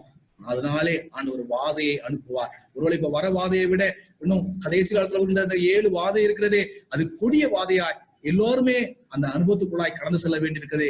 கவனமாய் இருப்போம். அவருடைய வார்த்தையை மீறினீங்கன்னா, கற்பனை மீறினீங்கன்னா வாதை வரும் என்று வேதம் சொல்லுகிறது. சங்கீதங்களின் புஸ்தகம் 53ஆம் அதிகாரம் 1ஆம் வசனம், தேவன் இல்லை என்று மதிகேடேன் தன் இருதயத்திலே சொல்லிக் கொள்கிறான். அவர்கள் தங்களை கெடுத்து அருவருப்பான அக்கிரமங்களை செய்து வருகிறார்கள். நன்மை செய்கிறவன் ஒருவனும் இல்லை. அப்ப என்ன அர்த்தம்னா, எப்படி ஒருத்தன் தேவன் இல்லை என்றால் அவன் அக்கிரம செய்கைக்காரனா மாறுறானோ, அதே போல கற்பனை இல்லை என்றவனோ அக்கிரம செய்கிறனா மாறுறான். இதுக்கு ரெண்டுக்கும் கனெக்ஷன் இருக்கு. அன்பு விசுவாச பிள்ளைகளை பொறுமையா கேளுங்க. ஒருவேளை பட்டுன்னு நீங்க கேட்காம உங்க காதை பொத்திக்கிட்டீங்க அப்படின்னு சொன்னா உங்க ஆத்மாதான் அழிந்து போகும். எனவே உங்களுக்காக ஜெபத்தோடு அழுகையோடு கூட உங்களுக்காக போராடி இந்த வார்த்தையில சொல்ல நான் பிரயாசப்படுறேன். எப்படி தேவன் இல்லை என்று சொல்வது ஒண்ணுதான், அவருடைய கற்பனையை மீறுவதும் ஒன்றுதான். நீங்க எந்த இடத்துல இருக்கிறீங்க, எது செய்தாலும் அக்கிரம செய்க என்பதே மறந்துடாதீங்க. ஏசாயாவின் புஸ்தகம் 1:13, ஐசியா 1:13, இனி வீண் காணிக்கைகளை கொண்டு வர வேண்டாம், தூபம் காட்டுதல் எனக்கு அருவருப்பா இருக்கிறது. நீங்கள் அக்கிரமத்தோடு ஆசிரிக்கிற மாத பிறப்புகளையும் ஓய்வு நாளையும் சபை கொடுதலையும் நான் இனி சகிக்க மாட்டேன். நீங்க தொடர்ந்து வாசிங்கன்னா உங்க காணிக்கை எனக்கு வேண்டாம், எதுவுமே எனக்கு வேண்டாம் அப்படின்னு வேதம் சொல்வதை நம்ம பார்க்க முடியும். தேவனுடைய பிள்ளைகளை சபை கூடுதலும் வேண்டாம். ஏன்னா சப்போஸ் ஓய்வு நாள் வேணாம் அப்படின்னா சபை கூடுதலும் வேணாம் அப்படின்னா என்ன அர்த்தம் அப்படின்னா, நீங்க சரியா அக்கிரமத்தோடு கூட ஆசிரிக்க கூடாது. எல்லா பிரமாணத்திற்கும் நீங்கள் கட்டுப்பட்டு நடக்க வேண்டும் என்று சொல்லி வேதம் சொல்வதை நாம் பார்க்க முடியும். ஆண்டவர்கிட்ட உங்களை ஒப்புக் கொடுங்க. ஆண்டுடைய வார்த்தை உங்கள்கிட்ட பேசட்டும். ஏன்னா அக்கிரமத்தோடு நீங்க காணிக்கை கொடுத்தாலும், ஊழியர் செய்தாலும், ஆத்மாக்களை கொண்டு வந்தாலும், சபை கூடினாலும் ஆண்டவர் சகிக்க மாட்டார். ஏன் அப்படின்னு சொன்னா அக்கிரமம். மறந்துடாதீங்க, அக்கிரமம் இருந்தோம் அப்படின்னு சொன்னா வாதை வரும் என்று சொல்லி வேதம் சொல்கிறது. யாத்திராகமம் 20:5 சொல்லுது, தேவனாய் கர்த்தராகிய நான் எரிச்சலின் தேவனா இருந்து என்னை பகல்களை குறித்து பிதாக்களுடைய அக்கிரமத்தை குறித்து பிள்ளைகளிடத்தில் 3ஆம் நாள் சொல்றது. தேவனுடைய பிள்ளைகளை ஆண்டவர் அக்கிரமத்தை விசாரிக்கிறார். 1, 2 கிடையாது, 3ஆம் 4ஆம் தலைமுறை மட்டும். இதனாலதான் அநேக குடும்பங்களிலே அநேக பெற்றோர்களுடைய பாவத்தினால பிள்ளைகள் பாதிக்கப்படுவதை பார்க்க முடியும். நம்ம அநேக பிள்ளைகள் வேதனைப்பட்டுக் கொண்டிருக்கிறார்கள். காரணம் என்ன? நீங்க சரியான தீர்மானத்தை எடுக்காதனால உங்களுடைய தலைமுறைகள் பாதிக்கப்படுகிறது. எனவே தேவனுடைய பிள்ளை நீங்க சரியான தீர்மானத்தை எடுங்க. கர்த்தருடைய கற்பனைக்கு கீழ்ப்படிவோம் சொல்லி நிச்சயமாய் ஆண்டவர் அப்படிப்பட்ட தீர்மானத்தை எடுக்க ஆண்டு உங்களுக்கு கிருபை தருவார். லேவியராகமம் புஸ்தகம் 5:17, லெவிட்டிக்ஸ் 5:17, ஒருவன் செய்யத்தகாதது ஒன்று கர்த்தருடைய கட்டளையினால் விளக்கப்பட்ட யாதொன்றையும் செய்து பாவத்துக்குட்பட்டால் அவன் அதை அவன் அறியாமையினால் செய்தாலும் அவன் குற்றமுள்ளவனாயிருந்து தன் அக்கிரமத்தை அக்கிரமம்னா என்ன அப்படின்னு நான் தெளிவா புரிஞ்சுக்குங்க. ஒருவேளை நீங்க தெளிவா சொல்லுது தெரியலனாலும் சரி, உனக்கு அறியாமல செய்தாலும் அது அக்கிரமம் தான் சொல்லி வேதம் சொல்லுது. கர்த்தருடைய கட்டளையை விலகி நீ யாரா இருந்தாலும் பரவாயில்ல, நீ கிறிஸ்தவனாயிரு, நீ கிறிஸ்தவனா இல்லாத இரு, நீ எப்படிப்பட்டவனாயிரு, ஊழியக்காரனாயிரு, ஊழியக்காரன் இல்லாத நீ அறியாமல செய்தாலும் வேதம் சொல்லுது அதை பாவம் என்று சொல்லுகிறது. ஏன் அப்படின்னா கட்டளையை மீறுவது அது அக்கிரமம் என்று சொல்லுகிறது. என் தேவனுடைய பிள்ளை, இதுவரைக்கும் நீ அறியாம செய்திருக்கலாம், இதுவரைக்கும் உங்களுடைய போதகர் மற்றவர் சொல்ற வழியை நீங்க பின்பற்றிருக்கலாம். இன்னைக்கு மாறுங்க வேதத்திற்கு. வேதம் தெளிவா சொல்ற பொழுது உங்களை ஒப்புக் கொடுங்க. ஏன்டா அறியாம செய்தாலும் கடவுள் உங்களை அப்படியே பரலத்துக்கு கொண்டு போயிடுவாருன்னு நினைச்சிடாதீங்க. ஏன்டா வேதம் தெளிவா சொல்ல, அறியாம செய்தாலும் பாவம் சுமப்பான் என்று சொல்லுகிறது. அக்கிரமத்தை விட்டு வெளியே வருவோம், வாதையை விட்டு வெளியேறதுக்கு நமக்கு உதவி செய்யும்.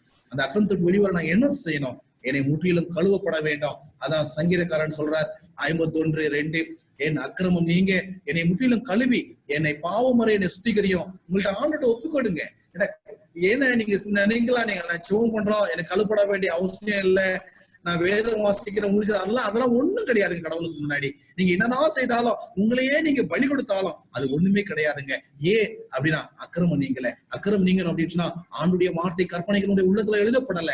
எனவே தேவனுடைய பிள்ளைகளை அடுத்த சங்கீதம் 51:9 சொல்றாரு பாருங்க, என் பாவங்களை பராதபடிக்கு நீருடைய முகத்தை மறைத்து என் அக்கிரமங்கள்லாம் நிக்கிறப்பா. இது வரைக்கும் எனக்கு அக்கிரமம் தெரியல ஐயா, நான் தெரிஞ்சு செஞ்சேன், தெரியாமலும் செஞ்சுட்டேன். இனி எனக்கு தெரிய வந்துட்ட பிறகு நான் அதை திரும்ப செஞ்சேனா, வேதம் சொல்லுது சத்தியத்தை அறியும் அறிவை அடைந்த பின்பு மனப்பூர்வமாய் நான் பாவம் செஞ்சேன் அப்படின்னா எபிரேயர் 10:26 சொல்லப்பட்டிருக்கின்ற ஆக்கினை தான் எனக்கு வரும். என் தேவனுடைய பிள்ளைய ஆண்டவர் பேசும்போது உள்ளத்தை கடினப்படுத்தாதீங்க. ஏசாயாவின் புஸ்தகம் 6:7, ஐசியா 6:7 வேதம் சொல்லுகிறது, அதனால என் வாயை தொட்டு இதோ இது என் உதடுகளில் தொட்டதினால் என் அக்கிரமம் நீங்கி உன் பாவம் நிவர்த்தியானது என்ற ஆண்டவர் வாயை தொடுறாரு, உதடத்தோட நினைக்கிறாருங்க. அப்ப என்ன அர்த்தம்? இது வரைக்கும் உன் காதுல என்ன பண்ற வார்த்தையை, சபை சொல்ற வார்த்தையை, ஊழியக்காரன் சொல்ற வார்த்தையை கேட்கிற. இப்ப ஆண்டவர் தொட நினைக்கிறாருங்க. உன் ஆண்டவர் பேச நினைக்கிற, உன் வேதத்தின் மூலமா உன் உதடத்தோட நினைக்கிறாரு, உன் காதத்தோட நினைக்கிறாரு, உன் வாயத்தோட நினைக்கிறாரு. அவன்கிட்ட கொடுங்க. ஏசியாவுக்கே தொடுதல், தீர்க்கதரிசிக்கே தொடுதல் வேணும் அப்படின்னு சொன்னா உங்களுடைய நிலைமை என்னங்க கொஞ்சம் யோசித்து பாருங்க. தேவன் தொட விடுங்க, அக்கிரமத்தை நீக்குவாரு. அப்பொழுது வேதம் அவரு அக்கிரமத்தை நீக்கிறதுக்கு ஆண்டவர் பட்ட பிரயாசத்தை நம்ம பார்க்க போறோம். ஏசாயாவின் புஸ்தகத்துல 53வது அதிகாரம் முழுசா நீங்க நேரம் இருக்கும்போது வாசிங்க. நம்முடைய நிமித்தமாய் அவர் காயப்பட்டார், நம்முடைய அக்கிரமத்து நிமித்தம் அவர் நொடுக்கப்பட்டார், நமக்கு சமாதானத்தை உண்டு பண்ண ஆக்கினை அவர் மேல் வந்ததே, அப்படி தழும்புகளால் குணமாகிறோம். நாம் எல்லாம் ஆடுகளை போல வழி தப்பி திரிந்து அவனவன் தன் வழியிலே போனோம். கர்த்தர் நாம் எல்லாரும் அக்கிரமத்தையும் அவர் மேல் விட பண்ணினார். இப்ப வேதம் சொல்றா, நம்முடைய வழியை பார்த்து நம்ம போயிட்டோம். ஆனா நம்முடைய அக்கிரமத்தை எல்லாவற்றையும், கற்பனைக்கு கீழ்ப்படியாத குணம் எல்லாவற்றையும் அவர் மேல சுமந்து அவர் என்ன பண்ணார்? 11வது சொல்றது ஐசியா 53:11, அவர் தமது ஆத்ம வருத்தத்தின் பலனை கண்டு திருப்தி ஆவார். என் தாசனாகிய நீதிபரர் தம்மை பற்றும் அறிவினால் அநேகரை நீதிமனாக்குவார். அவருடைய அக்கிரமங்களை தாமே சுமந்து கொள்ளப்படும். நம்முடைய அக்கிரமத்தை சுமக்க நமக்குன்னு ஒருவர் இருக்கிறாருங்க. அவர்தான் நம்ம பார்த்தோம் உடன்படிக்கையினுடைய தலைவர். அவருதான் பார்த்தோம் உடன்படிக்கையின் தூதனானவர். அவர் வேற யாரும் கிடையாதுங்க. உடன்படிக்கையின் மத்தியஸ்தர் அவரு வேற யாரும் கிடையாதுங்க. அவரே உடன்படிக்கைங்க, அவரே நியாய பிரமாணிகங்க, அவரே கற்பனைங்க. அவர் சொல்றாருங்க, வாப்பா நான் சுமக்கிறேன், நான் உன் பாவத்தை சுமக்கிறேன், உன் அக்கிரமத்தை சுமக்கிறேன் சொல்லும் பொழுது தயவு செய்து வந்துருங்க. அப்படி இல்லைன்னா வேதம் சொல்லுது ஏசாயா 59:2, உன் அக்கிரமங்களே உங்களுக்கும் உங்கள் தேவனுக்கும் நடுவாக பிரிவினை உண்டாக்குகிறது, உங்கள் பாவங்களே அவர் உங்களுக்கு செவிகூடாதபடிக்கு அவர் முகத்தை உங்களுக்கு மகையே. அப்படின்னா நீங்க அநேகர் பாவம்னா என்னன்னு தெரியாம இருக்கிறாங்க. நியாயப்பிரமாணத்தை மீறுவதே பாவம் தெரியாத கிறிஸ்தவர்கள் இந்த உலகத்துல ஆவியை பெற்றன்னு சொல்லி ஊழியம் செஞ்சுக்கிட்டு ஏமாத்திட்டு இருக்கிறாங்க. என் தேவனுடைய பிள்ளையே ஆண்டவர் பிரிவினை வச்சிடறாரு. எப்ப நீ பிரமாணத்தை கைக்கொள்ளாத பொழுதே பாவங்கள் உன்னை பிரிக்கிறது. கர்த்தரை விட்டு ஆண்டவர்கிட்ட தைரியமா வாங்க, கிருபாசனத்தை தைரியமா வாங்க, அவரோடு கூட இணைங்க. அதுக்கு தாங்க அந்த கற்பனைக்கு ஆண்டவர் தன்னை பலியா கொடுத்து அந்த கற்பனையை நிலைநிறுத்தி உன் உள்ளத்துல எழுதுவதற்கு அவர் காத்திருக்கிறார். ஒருவேளை தானியேல் 5:9 நீங்க திரும்ப வாசிங்க அப்படின்னா உங்களுக்கு புரிய நினைக்கிறேன். நாங்கள் பாவம் செய்து அக்கிரமக்காரராயிருந்து துன்மார்க்கமாய் நடந்து கலகம் பண்ணி உடைய கற்பனையிலேயும் உடைய நியாயங்களை விட்டு அகன்று போன தானியேல் சொல்றாருங்க. தானியேல் எந்த தப்பும் பண்ணல, ஆனா பாவ அறிக்கை செய்கிற போது தன்னையும் அதோடு கூட இணைத்துக் கொள்கிறார். ஏன் அப்படின்னா தேசம் முழுவதும் பாவத்துக்குள்ள ஆயிடுச்சு. அந்த அங்கிருந்த சபையும் அல்லது ஆதி சபையும் பாவத்துக்குள்ள ஆயிடுச்சு. அங்கிருந்த ஆசாரியர்களும் பாவத்துக்குள்ள ஆனாங்க. அரசாட்சியும் பாவத்துக்குள்ள ஆச்சு. அதனால அவர் தெரியுமா சொல்றாரு, ஆண்டவரே நாங்கள் துன்மார்க்கம் பண்ணிட்டோம்யா, அந்த கற்பனையை கை கொள்ளாதது துன்மார்க்கத்திற்கு சமம். தெளிவா தெரிஞ்சுக்கல, ரட்சிப்பு துன்மார்க்கத்துக்கு தூரமா இருக்குது, அவருடைய பிரமாணத்தை தேராளன்னு சொல்லி சங்கீதம் 119 சொல்றதை நம்ம வாசிக்க முடியும். அததான் தெளிவுபடுத்துறாரு. அப்படின்னா கற்பனையை விட்டு விலகுது கலகம் பண்றதுக்கு சமம். கற்பனையை விட்டு விலகுவது என்னன்னா நியாயங்களை விட்டு விலகுவது துன்மார்க்கமாய் நடப்பதற்கு சமம். தேவனுடைய பிள்ளைய ஆண்டவருக்கு விதமா கலகம் பண்ணாரு. ஆண்டவருடைய கற்பனை விட்டு விலக போய் துன்மார்க்கமாய் நீ வாழ்ந்துடாத. கற்பனை இல்லைன்னு சொல்லிட்டு கற்பனை மீறுவதுதான் துன்மார்க்கம், கற்பனை விட்டு விலகுவதுதான் கலகம். மறந்துடாதீங்க. அதனாலதான் தானியேலே அதை அறிக்கை செய்றார். தானியேல் கூட அவரோடு கூட முன்பாக வந்தவர் எஸ்ரா என்பதை நாம் பார்க்க முடியும்.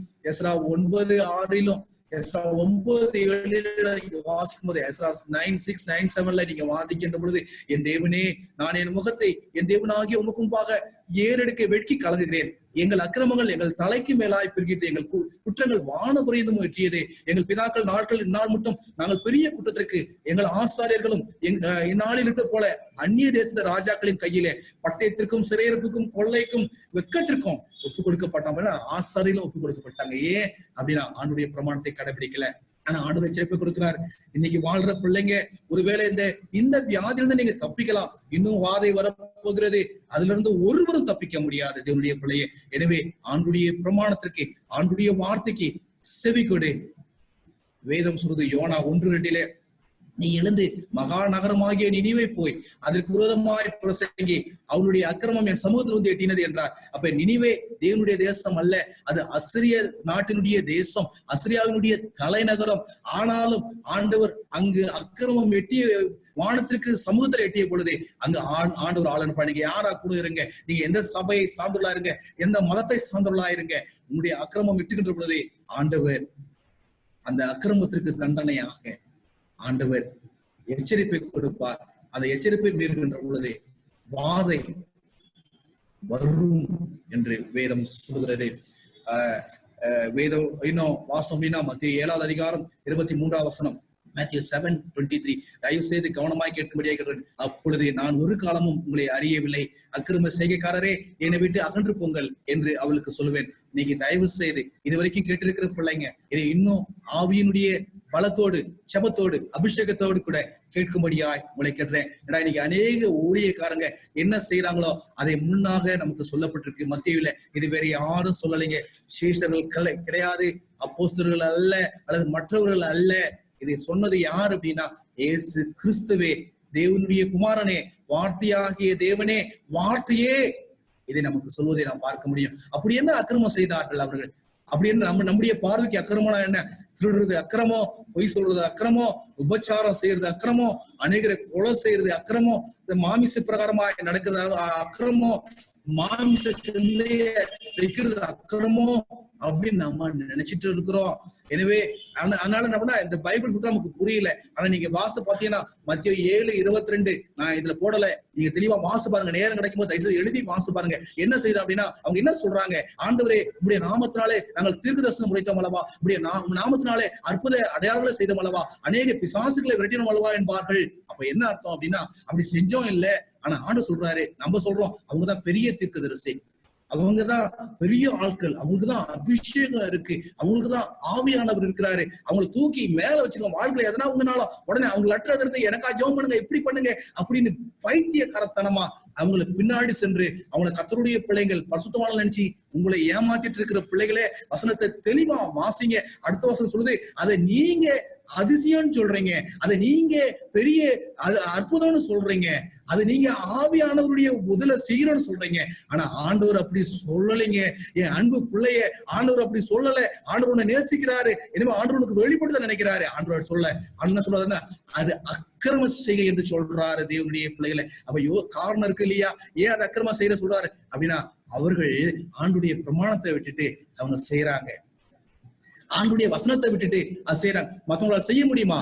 உங்களுக்கு பின்வருகின்ற ஒரு பாடங்களிலே இன்னைக்கு அற்புதம் எப்படி நடக்குது, அடையாளம் எப்படி நடக்குது அப்படின்னு நம்ம படிக்க இருக்கிறோம். ஆனா இங்க நம்ம தெளிவாக ஒண்ணு புரிஞ்சுக்கணும். நீ ஒருவேளை அடையாளத்தையும் அற்புதத்தையும் நீ நம்புறக்குள்ள அப்படின்னா உங்கள்ட்ட ஒரு கேள்வி கேட்க நான் பிரயாசப்படுறேன். ஏன் அப்படின்னா குணமாக்குற வரம் இருக்குன்னு சொல்றீங்க இல்லைங்களா? இன்னைக்கு கொரோனா உலகம் முழுவதுமாய் அவஸ்தைப்படுத்திக் கொண்டிருக்கிறது. ஏதாவது ஒரு ஊழியக்காரன் முன்னாடி வந்து ஒரு கொரோனா பேஷண்ட் யாருன்னா ஹீல் பண்ணிருக்கிறாங்களா? அப்ப என்ன ஆச்சு? அவங்களுடைய குணமாக்குற வரம் என்ன ஆச்சு? ஆண்டவர் எதுக்கு தெரியுமா அந்த வாதையில் அனுப்பி இருக்கிறாரு? அவங்களுடைய தோல் உரிச்சு காமிக்கிறதுக்கு. அவங்க யாரு? அவர்கள் பசு தோலை போற்றிய சொல்லி ஆண்டவர் காண்பிப்பதற்காக ஆண்டவர் இந்த வாதையை ஆண்டவர் அனுமதிச்சிருக்கிறாரு. இப்பயும் உங்களால திருந்த முடியல, இல்ல ஆண்டவருடைய வசனத்தை கேட்க உங்களால முடியல அப்படின்னா காத்துருங்க. இன்னும் இது குறித்து செய்தி பின்னாடி வரும். இது குறித்து விரிவாக நான் பேச இருக்கிறேன். அப்ப என்ன அர்த்தம் அப்படின்னா இன்னைக்கு ஒரு ஆத்மா கூட காணும். இதுக்கு முன்னாடி டிவி முன்னாடி வந்தவங்க, இதுக்கு முன்னாடி ஸ்கிரீன் முன்னாடி வந்தவங்க, பெரிய பெரிய மீட்டிங் எல்லாம் போட்டு நான் குணமாக்குறேன், செத்தவங்களை உயிரோடு எழுப்புறேன், அப்படி கேன்சர் அப்படியே மாயமா மறைஞ்சதுன்னு சொன்னவங்களே இன்னைக்கு காணவங்க. என் தேவனுடைய பிள்ளை ஏன் தெரியுமா? ஆண்டு உங்க கண்முன்னாடி யாரும் நடக்க என்ன வைக்கிறாருன்னா இது வரைக்கும் உங்களை ஏமாத்தினாங்க, இனி நீங்க ஏமாந்துடாதீங்க, வசனத்துக்குள்ள வாங்க. அததான் சொல்ற ஆண்டவர். அக்கிரம செய்யக்காரரே என்னை விட்டு அகன்று போங்க. ஏன்னா என் பிதாவின் சித்தம் நீங்க செய்யல, என் பிரமாணத்தின்படி செய்யல, ஜீவன் பேசினா பிரமாணத்தின்படி செய்யணும்னு சொன்னா நீங்க செய்யல, விலைக்கு போங்கன்னு ஆண்டவர் சொல்லுவாரு. மேத்யூ 23:28. அப்படியே நீங்களும் மனுஷர்களுக்கு நீதிமான்கள் என்று புறமே காணப்படுகிறீர்கள், உள்ளத்திலோ மாயிலோ அக்கிரமத்திலோ நிறைந்திருக்காங்க. தெளிவா புரிஞ்சுங்க. எந்த பிள்ளைய ஏதோ ஒரு செவம் பண்ண நடந்துருச்சு அப்படின்னு உடனே ஆவியானவர் தலை மேல இறங்கிட்டாரு, உன்னை அபிஷேகம் படுத்திட்டாருன்னு ஏமாத்திக்கிற ஊழியக்காரனே, விசுவாச பிள்ளைய வசனத்தை கவனிங்க. இல்லைங்க ஏண்டா அக்கிரமம் என்ன அக்கிரமம்? கற்பனையை மீறுவது அக்கிரமம் அப்படின்னா இதையும் அக்கிரமத்தோடு கூட ஆண்டவர் ஒப்பிடுறாரு அப்படின்னா நீங்க யோசித்து பாருங்க. பார்வைக்கு நீங்க நீதிமானா இருக்கலாம், மற்றவங்க உங்களை புகழலாம், மற்றவங்க உங்களுடைய வருகைக்காக காத்திருக்கலாம், மற்றவங்க உங்களை தூக்கி மேல மேடையில வைக்கலாம், உங்களுக்காக நாள் கணக்குல காத்திருந்து அதை பாக்கியம் நினைக்கலாம். ஆனா ஆண்டவர் தெளிவா சொல்றாரு, உன்னுடைய உள்ளத்துல மாய காணப்படுது. ஊழியக்காரனே நீ பார்ப்ப அப்படின்னா உன் உள்ளத்துல இருக்கிற மாய உன் ஆண்டவர் பாக்குறாரு, அக்கிரமத்தை உன் ஆண்டவர் பாக்குறாரு. மாறு அன்றைய பிரமாணத்துக்குள்ளாரு, வேத வசனத்தை இன்னும் வாசி, இன்னும் ஜபத்தோடு காத்திரு, தரிசனத்தோடு கூட காத்திரு. வசனத்தை நீ காத்திருக்கின்ற பொழுது ஆண்டவர் உண்மையும் இன்னும் வல்லமையாய் உன்னை பயன்படுத்துவார். தான் வேதம் சொல்லுது, இந்த என்னுடைய பிள்ளைய அப்படிப்பட்ட ஊழியக்காரர்ல பார்த்து ஏமாற்றாதீங்க, வசனத்திற்கு புறந்தளிடாதீங்க, ஆண்டுடைய பிரமாணத்தை விட்டுடாதீங்க. யோசுவாவின் புஸ்தகம் 22:17. பேயோரின் அக்கிரமம் நமக்கு போதாதா, கர்த்தருடைய சபையில வாதை உண்டாயிற்றே இந்த நாள் வரைக்கும், நாம் அதிலின்றி நீங்க சுத்தம் அடையவில்லையே. அப்ப என்ன ஆகுதுன்னா அக்கிரமம் யாருடைய அக்கிரமத்தை ஒப்புறாரு? பேயாரின். நான் இதை இன்னைக்கு சொல்ல நான் பிரயாசப்படல, இதுக்கு எனக்கு தனி டைம் வேணும். அப்போது நான் சொல்லும் போது எனக்கு என்ன பண்ணும், அது ஒண்ணு கொஞ்சம் உபயோகமா இருக்கும். 2 பேதுரு 2:16, 2 Peter 2:16. தன்னுடைய அக்கிரமத்தின் நிமித்தம் அழிந்து கொள்ளப்பட்டான். பேசாத மிருகம் மனுஷனுடைய பேசி தீர்க்கதரிசனுடைய மதிக்கேட்டை தடுத்தது. அப்படின்னா நான் என்ன, ஒரு தீர்க்கதரிசிங்க, அவன் தீர்க்கதரிசி. ஆண்டு சொல்றாரு, எப்பா நீ போகாத, நீ போன அப்படின்னு சொன்னா நான் உன் வாயில என்ன கொடுக்குறனோ அதையே பேசு. நீங்க வாசித்து பாருங்க, அப்புறமா டைம் எடுத்து நீங்க வாசித்து பாருங்க. நான் என்ன உன் வாயில வைக்கணும் அதை மாத்திரம் பேசு. அவர் சொல்லிட்டு அது சொல்றேன், ஆமா ஆண்டவரே நீர் என்ன சொல்றீங்களோ நான் பேசுறேன், நீ என்ன வாயில வைக்கணும் நான் பேசுறேன். ஆனா என்ன பண்ணாரு, முடிவுல என்ன ஆச்சு நீங்க பாக்குறோம் இல்லைங்களா? முடிவுல என்ன ஆச்சு, தீர்க்கதரிசனுடைய மதிக்கேட்ட அந்த கழுதை தடுத்து கூட இவர் என்ன பண்ணிட்டாருன்னா மதிக்கேட செஞ்சுட்டாரு. அதுதான் பேயாருடைய அக்கிரமம்னு சொல்லி அங்க சொல்வதை நாம் வாசிக்கிறோம். இன்னைக்கு அநேக தீர்க்கதரிசிகள் இப்படிதான் பணத்துக்கு பின்னாடி ஆத்மாக்கள் அழிச்சிட்டு இருக்கிறாங்க, புகழுக்கு பின்னாடி அநேக ஆத்மாக்கள் அழிச்சிட்டு இருக்கிறாங்க, பெருமைக்கு பின்னாடி அநேக ஆத்மாக்கள் அழிச்சிட்டு இருக்கிறாங்க. என்னைக்கு அக்கிரமம் உங்களை நீங்கணும் அப்படின்னா நீ கழுவப்பட வேண்டும். அது கற்பனை உன் உடத்துக்குள்ள கிறிஸ்துவின் ரத்தத்தினால் ஆகக்கூடும். அந்த கிறிஸ்துவின் ரத்தம் கழுவப்படணும்னா கற்பனை ஆண்டவர் உங்களுடைய உடத்துல எழுதப்படணும். மறந்துடாத என்னுடைய பிள்ளைய தீர்க்கதரிசனுடைய மதிக்கேடு. நீங்க அநேக யாரெல்லாம் கேட்டா தாங்களே தீர்க்கதரிசனம் சொல்லிக்கிறாங்க. சிலர் என்ன பண்ணாங்கன்னா அவங்க சொன்னது 1-2 ஏன்னா நான் அதை குறித்து தீர்க்கதரிசனத்தை குறித்தும் கொரோனா தீர்க்கதரிசனம் என்ன என்பதை நம்ம பின்னாடி படிக்க இருக்கிறோம். ஆனா இங்க டிஸ்கஸ் பண்ணல. ஒண்ணு தெளிவா புரிஞ்சுக்குங்க, தீர்க்கதரிசனுடைய மதிக்கேடு. நீங்க அநேக ஊழியக்காரங்க தங்களை தீர்க்கதரிசி நினைச்சிருக்கிறவங்க, தங்களுக்கு முன்னாடி ஒரு 1000 பேர் 1,00,000 பேர் கூட்டிட்டாங்கன்னா அவங்க வசனத்தை மறந்துடுறாங்க, அவங்க சொந்த பேச்சு பேசுறாங்க, இல்ல அவங்க தரிசனம் சொல்லிட்டு பொய்ய தரிசித்து பொல்லாத ஆவிகளின் மூலமாக வஞ்சக ஆவிய விசுவாச பிள்ளைனுடைய உள்ளங்களில விதைக்கிறாங்க. அதை நம்பி எத்தனையோ ஆத்துமாக்கள் செத்து கொண்டிருக்கிறது. மறந்துடாதீங்க. நீ ஒருவேளை தீர்க்கதரிசனம் சொல்லியிருப்ப அப்படின்னு சொன்னா, இதை நீ கேட்டுட்டு இருப்ப அப்படின்னு சொன்னா உன்னை ஆண்டுடைய பாதத்துல உன்னை விடு, ஆண்டுடைய பாதத்துல விழு. தானியேல போல ஆண்டுடைய பாதத்துல விழு. ஏன்னா அவர் பரிசுத்தமா விழுந்தாரு, உடனே அக்கிரமத்தோடு விழு. ஒருவேளை ஆண்டு உன்னை தொடர்றதுக்கு அது உனக்கு சான்ஸா இருக்கும். ஏன்னா இங்க பேயாரு குமார் என்ன பண்ணல, விழல, ஆண்டு தொடரல. அவருடைய மரணம் ரொம்ப ஆபத்தா இருந்தது, அவனுடைய மரணம் ரொம்ப பரிதபிக்கக்கூடியதா இருந்தது. நீங்க அதை வேதத்துல வாசித்து கொள்ளுங்க. மல்கியாவின் புஸ்தகம் 4:1. இதை சூரிய போல இருக்கிற நாள் வரும், அப்போது அகங்காரிகளை யாவரும் அக்கிரம் செய்கிற யாவரும் திரும்ப இருப்பார்கள். வரப்போகிற அந்த நாள் அவர்களை சுட்டரிக்கும், அது அவர்களுக்கு வேறையும் குப்பையும் வைக்காம போகும் என்று செயலை கற்று சொல்றார். அப்ப ஆண்டவர் என்ன சொல்றார், தெளிவா வாசித்துங்க பிள்ளைங்களே. அந்த நாள் வரும், அப்ப தெரியும் அக்கிரம் காரியான்னு சொல்லிட்டு. அப்ப நீங்க சொல்ல முடியாது, ஏன் நான் உங்களுக்கு சொல்லிட்டு இருக்கிறேன் அப்படின்னா, அப்ப போய் ஆண்டவர் இந்த அக்கிரம்காரன் தான் என்ன விலகிட்டான் அப்படின்னு சொன்னா ஆண்டவர் சாக்கு போக்கை கேட்க மாட்டாருங்க. அவருக்கும் அழிவு, அதை கேட்கிற உனக்கும் அழிவு. அழிஞ்சிட்ட பிறகு சாக்கு போக்கு சொன்னா நீ மனம் மாற முடியுமா? முடியாது. இதான் ரட்சணை நாள், இதான் சரியான நாள். உன் வேதத்தை பாரு, வேதத்தை வாசி, அந்த அக்கிரம் காரனை விட்டு வெளியே வா, வேதத்தை படி, ஆண்டுடைய பாதத்துல விழு. அதுக்குதான் உங்களோடு கூட ஆண்டு இந்த வார்த்தையை கொண்டு வராரு. 2 பேதுரு 2:9. கர்த்தர் தேவ பக்தி உள்ளவர்களை சோதனை என்று ரட்சிக்கவும் அக்கிரமக்காரரை ஆக்கினைக்குள்ளாக நியாய தீர்ப்பு நாளுக்காக ஆக்கினைக்குள்ளாக அவனுள்ளாக நியாய தீர்ப்பு நாளுக்கு வைக்கவும் அறிந்திருக்கிறார். தெளிவா புரிஞ்சுங்க. நீ கர்த்தருடைய பிள்ளைய நினைச்சுன்னா இந்த சோதனை தப்பிச்சுக்கோ. நீ தப்பிக்கல அப்படின்னு சொன்னா நீ அக்கிரமக்காரன். ஏன் அப்படின்னா ஏதாவது ஒண்ண வச்சுக்கிட்டு என்ன பண்ணிட்டு இருக்கோம், பொய்ய நம்பிட்டு இருக்கிறோம். பொய்க்கு கொடுக்குற மதிப்பு மரியாதை கடவுளுக்கு கொடுக்கறது இல்ல, கடவுளுக்கு கொடுக்குறோம்னு நினைச்சுக்கிறோம். ஆனா கர்த்தருடைய வார்த்தை கொடுக்காத எந்த மதிப்பும் கர்த்தருக்கு போய் சேர்றது இல்ல அப்படின்னு நீங்க நினைச்சீங்க. பாடினா போதாது, செவிச்சா போதாது, வேதத்துக்கு வாசிச்சா போதாது, உபாசிச்சா போதாது, கடவுள்கிட்ட வாங்க. 2 பேதுரு 3ஆம் அதிகாரம் 17ஆம் வசனம், 2 Peter 3:17.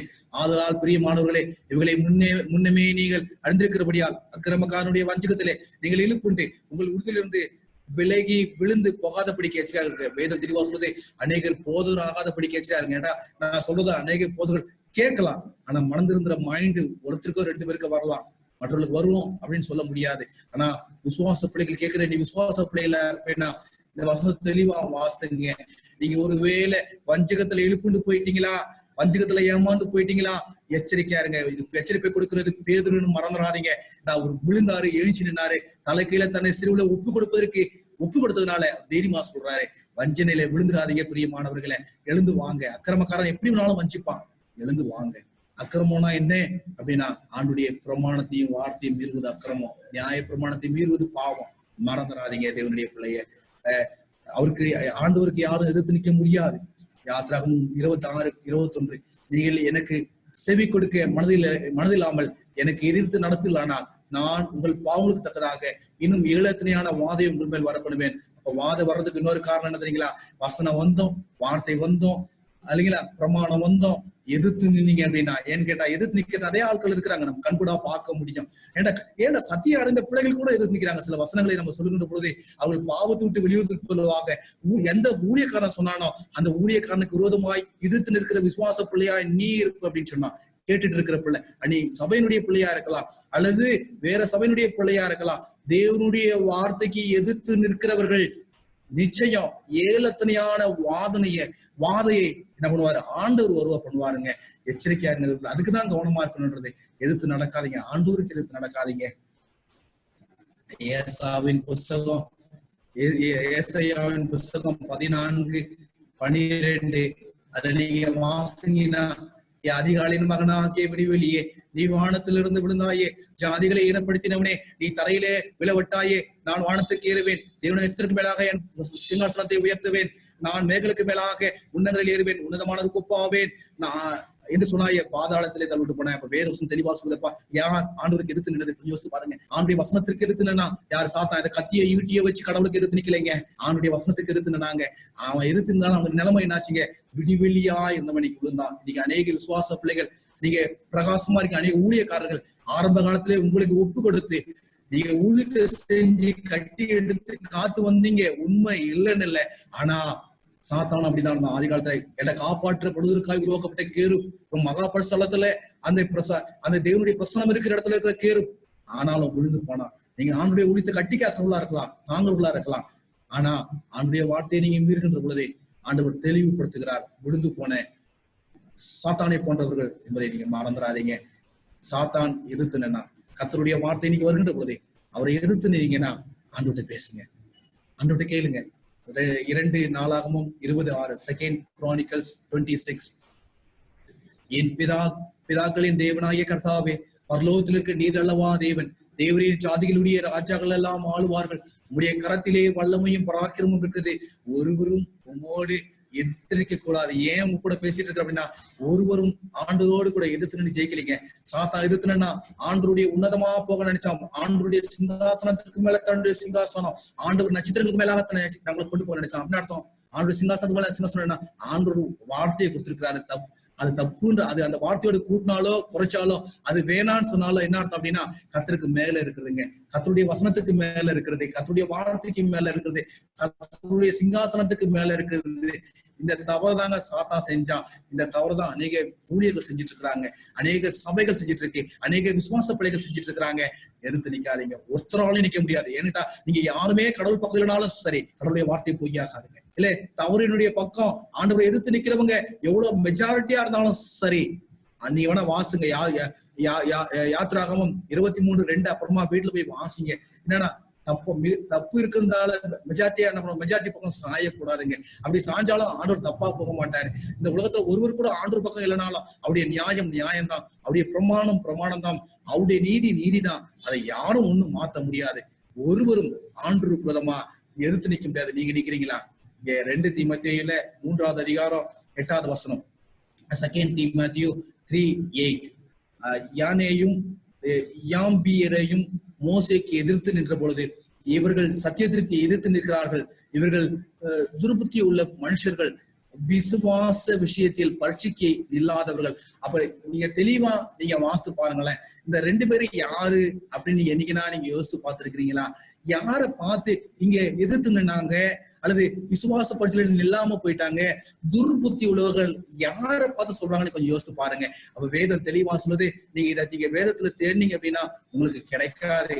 இது யாருன்னே உங்களுக்கு தெரியாது. அந்த பேரு வாயில நுழைறதுக்கே கஷ்டமா இருக்கும் இல்லைங்களா? அப்ப இந்த பேரை நீங்க தேடினீங்கன்னா வேதத்துல உங்களுக்கு கிடைக்காது. இது யார் அப்படின்னா பார்வோனுடைய அரசவையில மாயக்காரராய் அல்லது மாய வித்தைக்காரராய் மந்திரவாதிகளாய் இருந்த இருவர் என்று வேதம் வரலாறு சொல்கிறது. இதை நீங்க யூதருடைய வரலாற்று புத்தகத்தில் தான் பார்க்கணும். அவருடைய வரலாற்று புத்தகத்தில் நீங்க பார்க்கும் பொழுது அவருடைய சம்பிரதாயம் அந்த வரலாறு சொல்கிறது. இவர்கள் 2 பேரும் யார் அப்படின்னா, மோசே தன்னுடைய கோலை போட்ட பொழுது அது பாம்பா படம் எடுத்தது இல்லைங்களா? உடனே என்ன பண்ணிட்டாங்க, வந்துட்டாங்க, நாங்களும் செய்வோம் அப்படின்னு பண்ணாங்க. அவங்களும் கோலப்பட்டாங்க, அது பாம்பா படம் எடுத்து நின்றது. தேவனுடைய பிள்ளைகளை இன்னைக்கு கர்த்தருடைய பிள்ளைங்க வசனம் சொன்னாங்கன்னா நாங்களும் சொல்லுவோம். கர்த்தருடைய பிள்ளைங்க அற்புதம் செஞ்சானா நாங்களும் செய்வோம். அப்ப கர்த்தருடைய வசனத்தின்படி செஞ்சா வித்தியாசம் இருக்குங்க. ஏன்டா இந்த இது பாம்பாச்சு அதுவும் பாம்பாச்சு இல்லைங்களா? அப்ப என்ன ஆச்சுன்னா அந்த ராஜா அது பாம்பாகலாம் ஒருவேளை அவன் நம்பி இருக்கிற சான்ஸ் இருந்திருக்கும். அது பாம்பாகலனா இது வரைக்கும் நம்மள ஏமாத்தினவங்கன்னு தெரிஞ்சிருப்பாங்க இல்லைங்களா? ஆனா அது பாம்பானதுனால என்னன்னா ராஜாவும் நம்ம மனதை இதை கடினப்படுத்துவதற்கு பார்வோன் அதை சந்தர்ப்பமா பயன்படுத்தியது. இன்னைக்கு அநேக ஊழியக்காரனுடைய இந்த மாய்ச்சலமான இந்த அற்புத அடையாளம் அநேகருடைய உள்ளத்தை கடவுளை ஏற்றுக்கொள்வதற்கு கடினப்படுத்துகிறது என்பதை மறந்துடாதீங்க. ஏன்னா பார்வோனுடைய இதயத்தை கடினப்படுத்தி, ஏன்னா இவன் அற்புதம் செய்யறான், மாயத்தை செய்யறான், இவன் என்ன பண்றான், தண்ணீரை ரத்தமா மாத்துறான். இன்னைக்கு அநேக ஊழியக்காரங்க ஏதோ 1-2 பிள்ளைங்க அப்படின்னு நீங்களே நினைச்சுக்காதீங்க, மற்றவங்க நினைச்சு விட்டுடாதீங்க. ஏன்னா கர்த்தருக்கு எதிர்த்து நிக்கிறீங்க, கர்த்தருக்கு நீங்க எதிர்த்து நிக்கிறீங்க. வேதம் தெளிவா சொல்லுது, அது துர்புத்தி உள்ள மனுஷன். அவங்களுக்கு எவ்வளவு புத்தி இருக்குன்னு மத்தவங்க நம்பிட்டு இருந்தாங்க. ஆனா கடவுள் இன்னைக்கு பார்த்து சொல்றாரு, நீ செய்யற அற்புத அடையாளங்கள் வசனத்துக்கு விரோதமா இருக்கணும்னா, கற்பனைக்கு விரோதமா இருக்கும் அப்படின்னா நீ சுவம் பண்ணு. ஏன்னா பொல்லாத ஆவியில் வருகின்ற பொழுதும் அற்புதங்கள் நடக்கும் என்று வேதம் சொல்லுது. உங்க இருக்கிற ஆவி என்ன ஆவி? ஆண்டவர்கிட்ட கேளு. ஏன்னா இங்க 2 பேரும் எதிர்த்து நின்னாங்க. அதுதான் தீமோத்தேயுல பவுல் சொல்றாரு. ஏன்னா அந்த யூத வரலாறு அறிந்ததுனால அவர் தெளிவா இந்த 2 பேர்களும் கர்த்தருக்கு எதிர்த்து நின்னாங்க, மோசேக்கு எதிர்த்து நின்னாங்க, சத்தியத்திற்கு எதிர்த்து நின்னாங்க. அப்ப என்னன்னா கற்பனைக்கு எதிர்த்து நிற்கின்ற பொழுது கர்த்தருடைய பிள்ளைகள் விசுவாசத்தை விட்டு நழுவுவதற்கு நீங்கள் காரணமா இருந்தீங்க அப்படின்னு சொன்னா ஆண்டவர் உங்களுக்கு எதிர்த்து நிற்பார். மறந்துடாதீங்க. வார்த்தைகள் ஒரு வேதம் சொல்லுது. யூதாவின் புஸ்தகம் 1:11 இவர்களுக்கு ஐயோ, இவர்கள் காயனுடைய வழியிலே நடந்து பிள்ளையாமின் குழிக்காக வஞ்சகத்துக்கு விருந்தோடி கோரா எதிர்த்து பேசினே பாவத்துக்குள்ளாகி கெட்டு போனாங்க. அப்ப இந்த தெரியும் உங்களுக்கு கோரா யாரு அப்படின்னு உங்களுக்கு தெளிவா தெரியும். இதை நான் விவரித்து சொல்ல வேண்டிய அவசியம் இல்லை. மோசேக்கு எதிர்த்து நின்னாங்க. நாங்களும் ஊழியக்காரர்கள், நாங்களும் விசுவாசிகள், அல்லது நாங்களும் சபையை தாங்குகிறவர்கள். எங்களால தான் சபை நடக்கு. நாங்களும் கர்த்தர்கிட்ட பேச முடியும், நாங்களும் தூபம் காட்ட முடியும், நாங்களும் பலி செலுத்த முடியும், என்னென்னமோ சொல்லிக்கிட்டு கர்த்தருடைய ஊழியக்காரனுக்கு அவர்கள் எதிர்த்து நின்னாங்க. இன்னைக்கு அநேக ஊழியக்காரங்க கர்த்தருடைய வசனத்துக்கு எதிர்த்து நிற்கிறாங்க, கர்த்தருடைய கற்பனைக்கு எதிர்த்து நிற்கிறாங்க. அப்படிப்பட்ட ஊழியக்கார பிள்ளைங்க இதை கேட்பீங்க அப்படின்னு சொன்னா ஆண்டவர் சீக்கிரமா வித்தியாசத்தை காமிப்பா. அன்னைக்கு சீக்கிரமா வந்துடுச்சு, அன்னைக்கு தண்டனை சீக்கிரமா வந்துச்சு. எல்லாருடைய கண்ணுமா என்னாச்சுன்னா பூமி 2ஆய் பிளந்து அவர்ல உள்ள வாங்கிடுச்சு. இன்னைக்கு அப்படிப்பட்ட சம்பவம் நடக்கலன்றதுனால அநேகருடைய உள்ளம் கொழுப்படைஞ்சு அநேகருடைய உள்ளம் கர்த்தருக்கு விரோதமாய் சென்று கொண்டிருப்பதை நம்ம பார்க்க முடியும். என்னுடைய தேவனுடைய பிள்ளைய நீங்க கவனிங்க, தயவுசெய்து கவனிங்க. ஆண்டவருக்கு எதிர்த்து நிக்காதீங்க, போராக போல ஆண்டவருக்கு எதிர்த்து நிக்காதீங்க, வஞ்சக கூலிக்காக எதிர்த்து நிற்காதீங்க, அநேகர் பாவத்துக்குள்ளாக்காதீங்க, நீங்களும் கெட்டு போகாதீங்க. அவங்க கெட்டு போனாங்க. வாசிங்க அப்போஸ்தலர் 7:51, Acts 7:51. வணங்கா கழுத்து உள்ளவர்களே, இதயத்திலும் செவிகளிலும் விருத்தச்சேதன பெறாதவர்களே, உங்கள் பிதாக்களை போல நீங்கள் பரிசுத்த ஆவிக்கு எப்பொழுதும் எதிர்த்து நிற்கிறீர்கள். ஒருவேளை இது வரைக்கும் உங்களுக்கு தெரியாம இருக்கலாம், இது வரைக்கும் நீங்க தப்பா புரிஞ்சுக்கிட்டு நீங்க அதை சரியா நடந்த மாதிரி இருக்கலாம். ஆனா இன்னைக்கு நீங்க ஆவியானவரோடு கூட நீங்க புரிஞ்சுக்க அப்படின்னா, அன்னைக்கு பண்ண சொன்னாரு. நீங்க திரும்பவும் கர்த்தருடைய வேத வசனம் சொல்லிட்டு வேத வசனத்தை வச்சு நான் உங்களுக்கு சொல்றேன், உங்களுடைய இதயத்தை விருத்தச்சேதனை பண்ணுங்க. இதயம் என்கிற உடன்படிக்கை அழிஞ்சு போகலீங்க, இன்னைக்கு இருக்கு. எப்படிப்பட்ட விதத்துல இருக்கு? உன் இதயத்தை விருத்தச்சேதனை பண்ணி, உன்னுடைய செவியை விருத்தச்சேதனை பண்ணி, ஆடைய வசனத்தை கேளு, வேதப்படி பாரு என்ற அநேகருடைய அற்புதம் அடையாளங்கள் அப்படின்னு சொல்லி ஏமாந்து போகாத. கட்டுக்கதைகளுக்கு ஏமா அநேக தரிசனம் கண்டேன், நான் கனவு கண்டேன், விஷனுக்கு பார்த்தேன், பரலோகத்துக்கு போன உங்களை ஏமாத்திட்டு இருக்கிறாங்க. ஏமாந்துடாதீங்க. ஆண்டு விட்டு என்ன பண்ணாங்க, எதிர்த்து நிக்கிற பழக்கத்தை வச்சுக்காதீங்க. இங்க ஓசியாவின் புஸ்தகம் 9:8 சொல்கிறது. ஓசியா 9:8, இப்ராஹிம் காவல்காரர்கள் என் தேவனோடு கூட எதிர்த்து நிற்கிறார்கள். தீர்க்கதரிசி தன் வழிகள் எல்லாம் குருவி பிடிக்கனுடைய கன்னியாகவும் தன் தேவனுடைய ஆழத்தில் பகையாளியாகவும் இருக்கிறான். நல்லா புரிஞ்சுக்கிங்க. ஊழியக்காரன் தீர்க்கதரிசி எப்படி இருக்கிறானா? நீங்க நிறைய தீர்க்கதரிசி தோன்றி இருக்கிறாங்க இல்லைங்களா? தோன்றி தங்களை தீர்க்கதரிசி சொல்றாங்க, நான் சொன்னேன் நீ சொன்ன அப்படின்னு. அது பின்னாடி நம்ம பார்க்க போகிறோம். ஆனா தெளிவா சொல்லுது வேதவசனம், இந்த கொரோனா அவங்கள யாருன்னு நமக்கு காமிச்சு கொடுக்கு, அவங்களா தீர்க்கதரிசிகளா இல்லையான்னு நமக்கு காமிச்சு கொடுக்கு. அதை வேத ஆதாரத்தோடு நமக்கு பின்னாடி படிப்பானா. இங்க வேதம் சொல்லுது தீர்க்கதரிசி எப்படி இருக்காங்கன்னா, எப்பிராயிம் காவல்காரர்கள் என் தேவனோடு கூட எதிர்த்து நிற்கிறார்கள். நீ தேவனோடு கூட எதிர்த்து நிற்கிறியா? தீர்க்கதரிசி என்ன பண்ணாங்களா, தன்னுடைய வழிகள் எல்லாம் குருவினுடைய கன்னியாகவும் தேவனுடைய ஆழத்துல பகையாளியாகவும் இருக்கிறான். யாரு பகையாளியா இருக்கிறான்? எங்க பகையாளர் இருக்கிறான்? தேவனுடைய ஆலயத்துல. நீ தேவனுடைய ஆலயத்துல இருக்கியா? நீ தேவனுடைய ஆலயத்துக்கு போறியா? அங்க இருக்கிற உன்னுடைய போதகன் தேவனுக்கு எதிராளியா இருக்கிறான் அப்படின்னா நீங்க நம்புவீங்களா? உங்க ஊழியக்காரன் தேவனுக்கு எதிராளியா இருக்கிறான்னு சொன்னா நீங்க நம்புவீங்களா? ஆனா வேத வசனம் சொல்கிறது, யார் தேவனுக்கு எதிர்த்து நிற்கிறார்களோ, யார் தேவனுடைய வார்த்தைக்கு எதிர்த்து நிற்கிறார்களோ அவங்களாம் தேவனுக்கு எதிர்த்து நிற்கிறார்கள் சொல்லி வேதம் சொல்கிறது. அப்போஸ்தலர் 13:8, Acts 13:8, மாய வித்தைக்காரன் என்று அர்த்தம் கொள்ளும் பேரையுடைய அந்த எலிமா என்பவன் அதிபதியை விசுவாசம் என்று திருப்பும்படி வகை தேடி அவர்களோடு கூட எதிர்த்து நின்றான். இங்க ஒரு சம்பவம் நீங்க அப்போஸ்தலர் புத்தகம் எடுத்து நீங்க வாசிக்கணுங்க. நேரம் எனக்கு குறைவா இருப்பதினாலே உங்களோடு கூட ஒரு சிறிய கருத்து நான் சொல்லிட்டு நான் என்ன பண்றேன், கடந்து செல்ல நான் பிரயாசப்படுறேன். என்னன்னா, மாய வித்தைக்காரன். இது வரைக்கும் இவனை நம்பினாங்க. ஐயோ இவன் தான் அவங்களுக்கு பெரிய கடவுள், இவன் தான் பெரிய கடவுளா இருந்தான். இவன் அநேக காரியங்கள் அங்கிருந்த அதிபதிகளும் என்ன பண்ணாங்களாம், விசுவாசித்தார்கள். அங்கிருந்து படித்தவர்களும் விசுவாசித்தார்கள். அங்கிருந்து செல்வந்தர்களும் இவரு எலிமா செய்யறத பார்த்து பயங்கரமா விசுவாசித்தார்கள். ஆனா கர்த்தருடைய ஊழியக்காரன் போன மாத்திரத்துல அங்க என்ன நடக்குது, அவன்கிட்ட இருக்கிற அந்த மாய வித்தை அவனை விட்டு அகல போகிறது. அப்ப என்ன பண்றான்னா, அவன் எதிர்த்து நிக்கிறான். ஏன் எதிர்த்து நிக்கிறான்? ஒருவேளை அந்த அதிபதி சத்தியத்தை விசுவாசனா அப்படின்னு சொன்னா நம்ம பண்ற மாய வித்தையெல்லாம் பலனற்று போயிடுமே, நம்ம பிரயோஜனம் இல்லாத போயிடுமே, நம்மளை யாரும் முன்னாடி நிறுத்த மாட்டாங்களே, நமக்கு புகழ் வராதே, நமக்கு பணம் கிடைக்காதே என்ற ஒரே காரணத்திற்காக என்ன பண்ண, அதிபதி விசுவாசத்துக்குள் வருவதற்கு இவன் என்ன பண்ணா, எதிர்த்து நின்னா. நீங்க அநேக ஊழியக்காரன் எதிர்த்து நிக்கிறாங்க. நீங்க ஊழியக்காரன் போய் கேட்டு பாருங்களேன், இந்த வசனத்தை போட்டு காமிச்சு பாருங்களேன், எதிர்த்து நிற்பார்கள். இந்த வேத வசனத்தை கீழ்ப்படியாதவர்கள் எதிர்த்து நிற்பாங்க. ஏன் தெரியுங்களா? அவங்களுக்கு வேண்டியது அவங்க புகழ், அவங்களுக்கு வேண்டியது பணம். நீ உன்னுடைய விசுவாசம் கெட்டு போனா என்ன, நீ பரலோகத்துக்கு போனா என்ன, நீ நரகத்துக்கு போனா என்ன, எப்படி போனானா அது அவங்களுக்கு கவலை கிடையாதுங்க. தேவனுடைய பிள்ளை, நீ விசுவாசியா ஊழியக்காரனா இருப்ப அப்படின்னு சொன்னா தயவு செய்து அநேக பிள்ளைகள் விசுவாசத்துக்குள்ள வர்றதை கெடுத்து விட்டுடாத. நீ ஒரு விசுவாசியா இருப்பேன்னா அநேக ஊழியக்காரங்க உங்களை விசுவாசத்துல திருப்புறத்துக்கு வகை தேடி கொண்டிருக்கின்ற பொழுது தயவு செய்து ஏமாந்துடாதே. ஏன்கிட்டா இன்னைக்கு நடக்கிறதெல்லாம் மாய வித்தை, மறந்துடாதே. அவங்க நல்லா செபிக்கிறவங்களா இருக்கலாம், பாடுறவங்களா இருக்கலாம், இல்ல தரிசனம் காண்றவன்னு சொல்லி ஏமாத்துறா இருக்கலாம். ஆனா வேதத்தின்படி அவர்கள் எல்லாம் மாயக்காரர்கள். என்ன அந்த மாயக்காரன் என்ன பண்ணா, வேற ஒரு பேரை சொல்றான். இந்த மாயக்காரன் என் நாமத்தினாலே என்ன பண்ணுவாங்க, அற்புதங்களை அடையாளம் செய்வாருன்னு சொல்லி வேதம் சொல்லுது இல்லையா? கிறிஸ்துவ பேரை வச்சு செய்யற மாயக்காரர்கள். ஏமாந்துடாதீங்க தேவனுடைய பிள்ளைகளை. நாட்கள் கொஞ்சம் இருக்கு. இந்த வசனம் திரும்ப உங்களுக்கு கிடைக்குமா அப்படின்னா எனக்கு தெரியல. நான் உங்கள்ட்ட சொல்லிக் கொண்டிருக்கிறேன். 2 தெசலோனிக்கேயர் 2:4, அவன் எதிர்த்து நிற்கிறவனாயும் தேவன் எனப்படுவதோ ஆராதிக்கப்படுவதோ அவனுக்கெல்லாம் மேல தன்னை உயர்த்துவனாயும் தேவனுடைய ஆழத்தில் தேவனை போல உட்கார்ந்து தன்னைத்தானே தேவன் என்று காண்பிக்கிறவனாயும் இருப்பான். அப்ப வேதம் என்ன சொல்லுது அப்படின்னா, அவன் இன்னும் வரப்போறான், இன்னும் வந்துட்டு இருக்கிறான். அந்த கிறிஸ்துவை குறித்து நம்ம என்ன பண்றோம், வேதம் மூலமா பாக்குறோம். இன்னைக்கு யாரெல்லாம் எந்தெந்த ஆவியெல்லாம் கிறிஸ்துவை ஏற்றுக்கொள்ளலையோ, எதெல்லாம் சத்தியத்தை ஏற்றுக்கொள்ளலையோ அதெல்லாம் பொய்யான ஆவி அப்படின்னு வேதம் சொல்லுது. ஏட்டா சத்தியத்தை அறிவுகள் சத்தியங்களை விடுதலையாக்கும். அதனால அவருடைய கற்பனை கைக்கொள்ளாதவன் சத்தியம் இல்லை, அவருடைய கற்பனை கைக்கொள்வதே சத்தியம். எல்லாம் கற்பனை கைக்கொள்ற அவரை அறிந்திருக்கிறேன்னு சொல்லி அவருடைய கற்பனை கைக்கொள்ளாதவன் பொய்யனா இருக்கிறான். அப்ப யாரு அவன்? பொய்யன்க.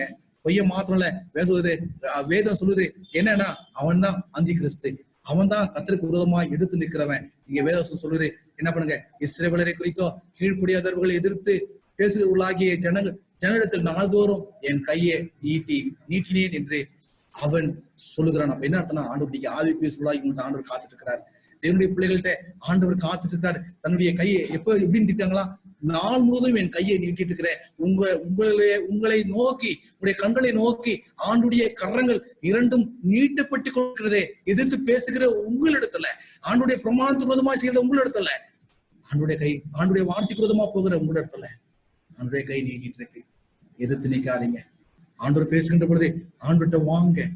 ஏன்னா எதிர்த்து நின்னீங்க அப்படின்னு சொன்னா உங்களுக்காய் ஆணி பாய்ந்த கரம் நீட்டிட்டு இருக்கு. வருவீங்களா ஆண்டுகிட்ட? தேவனுடைய பிள்ளைய, ஏன் இந்த உலகம் வியாதியில வந்துட்டு இருக்கு? ஏன் கஷ்டத்துல வந்துட்டு இருக்கு? ஏன் இவ்வளவு பெரிய பிரச்சனை? ஆண்டவர் அவ்வளவு கொடூரமானவரா, அன்பான ஆண்டவர் ஏன் காத்துட்டு இருக்கிறாரு?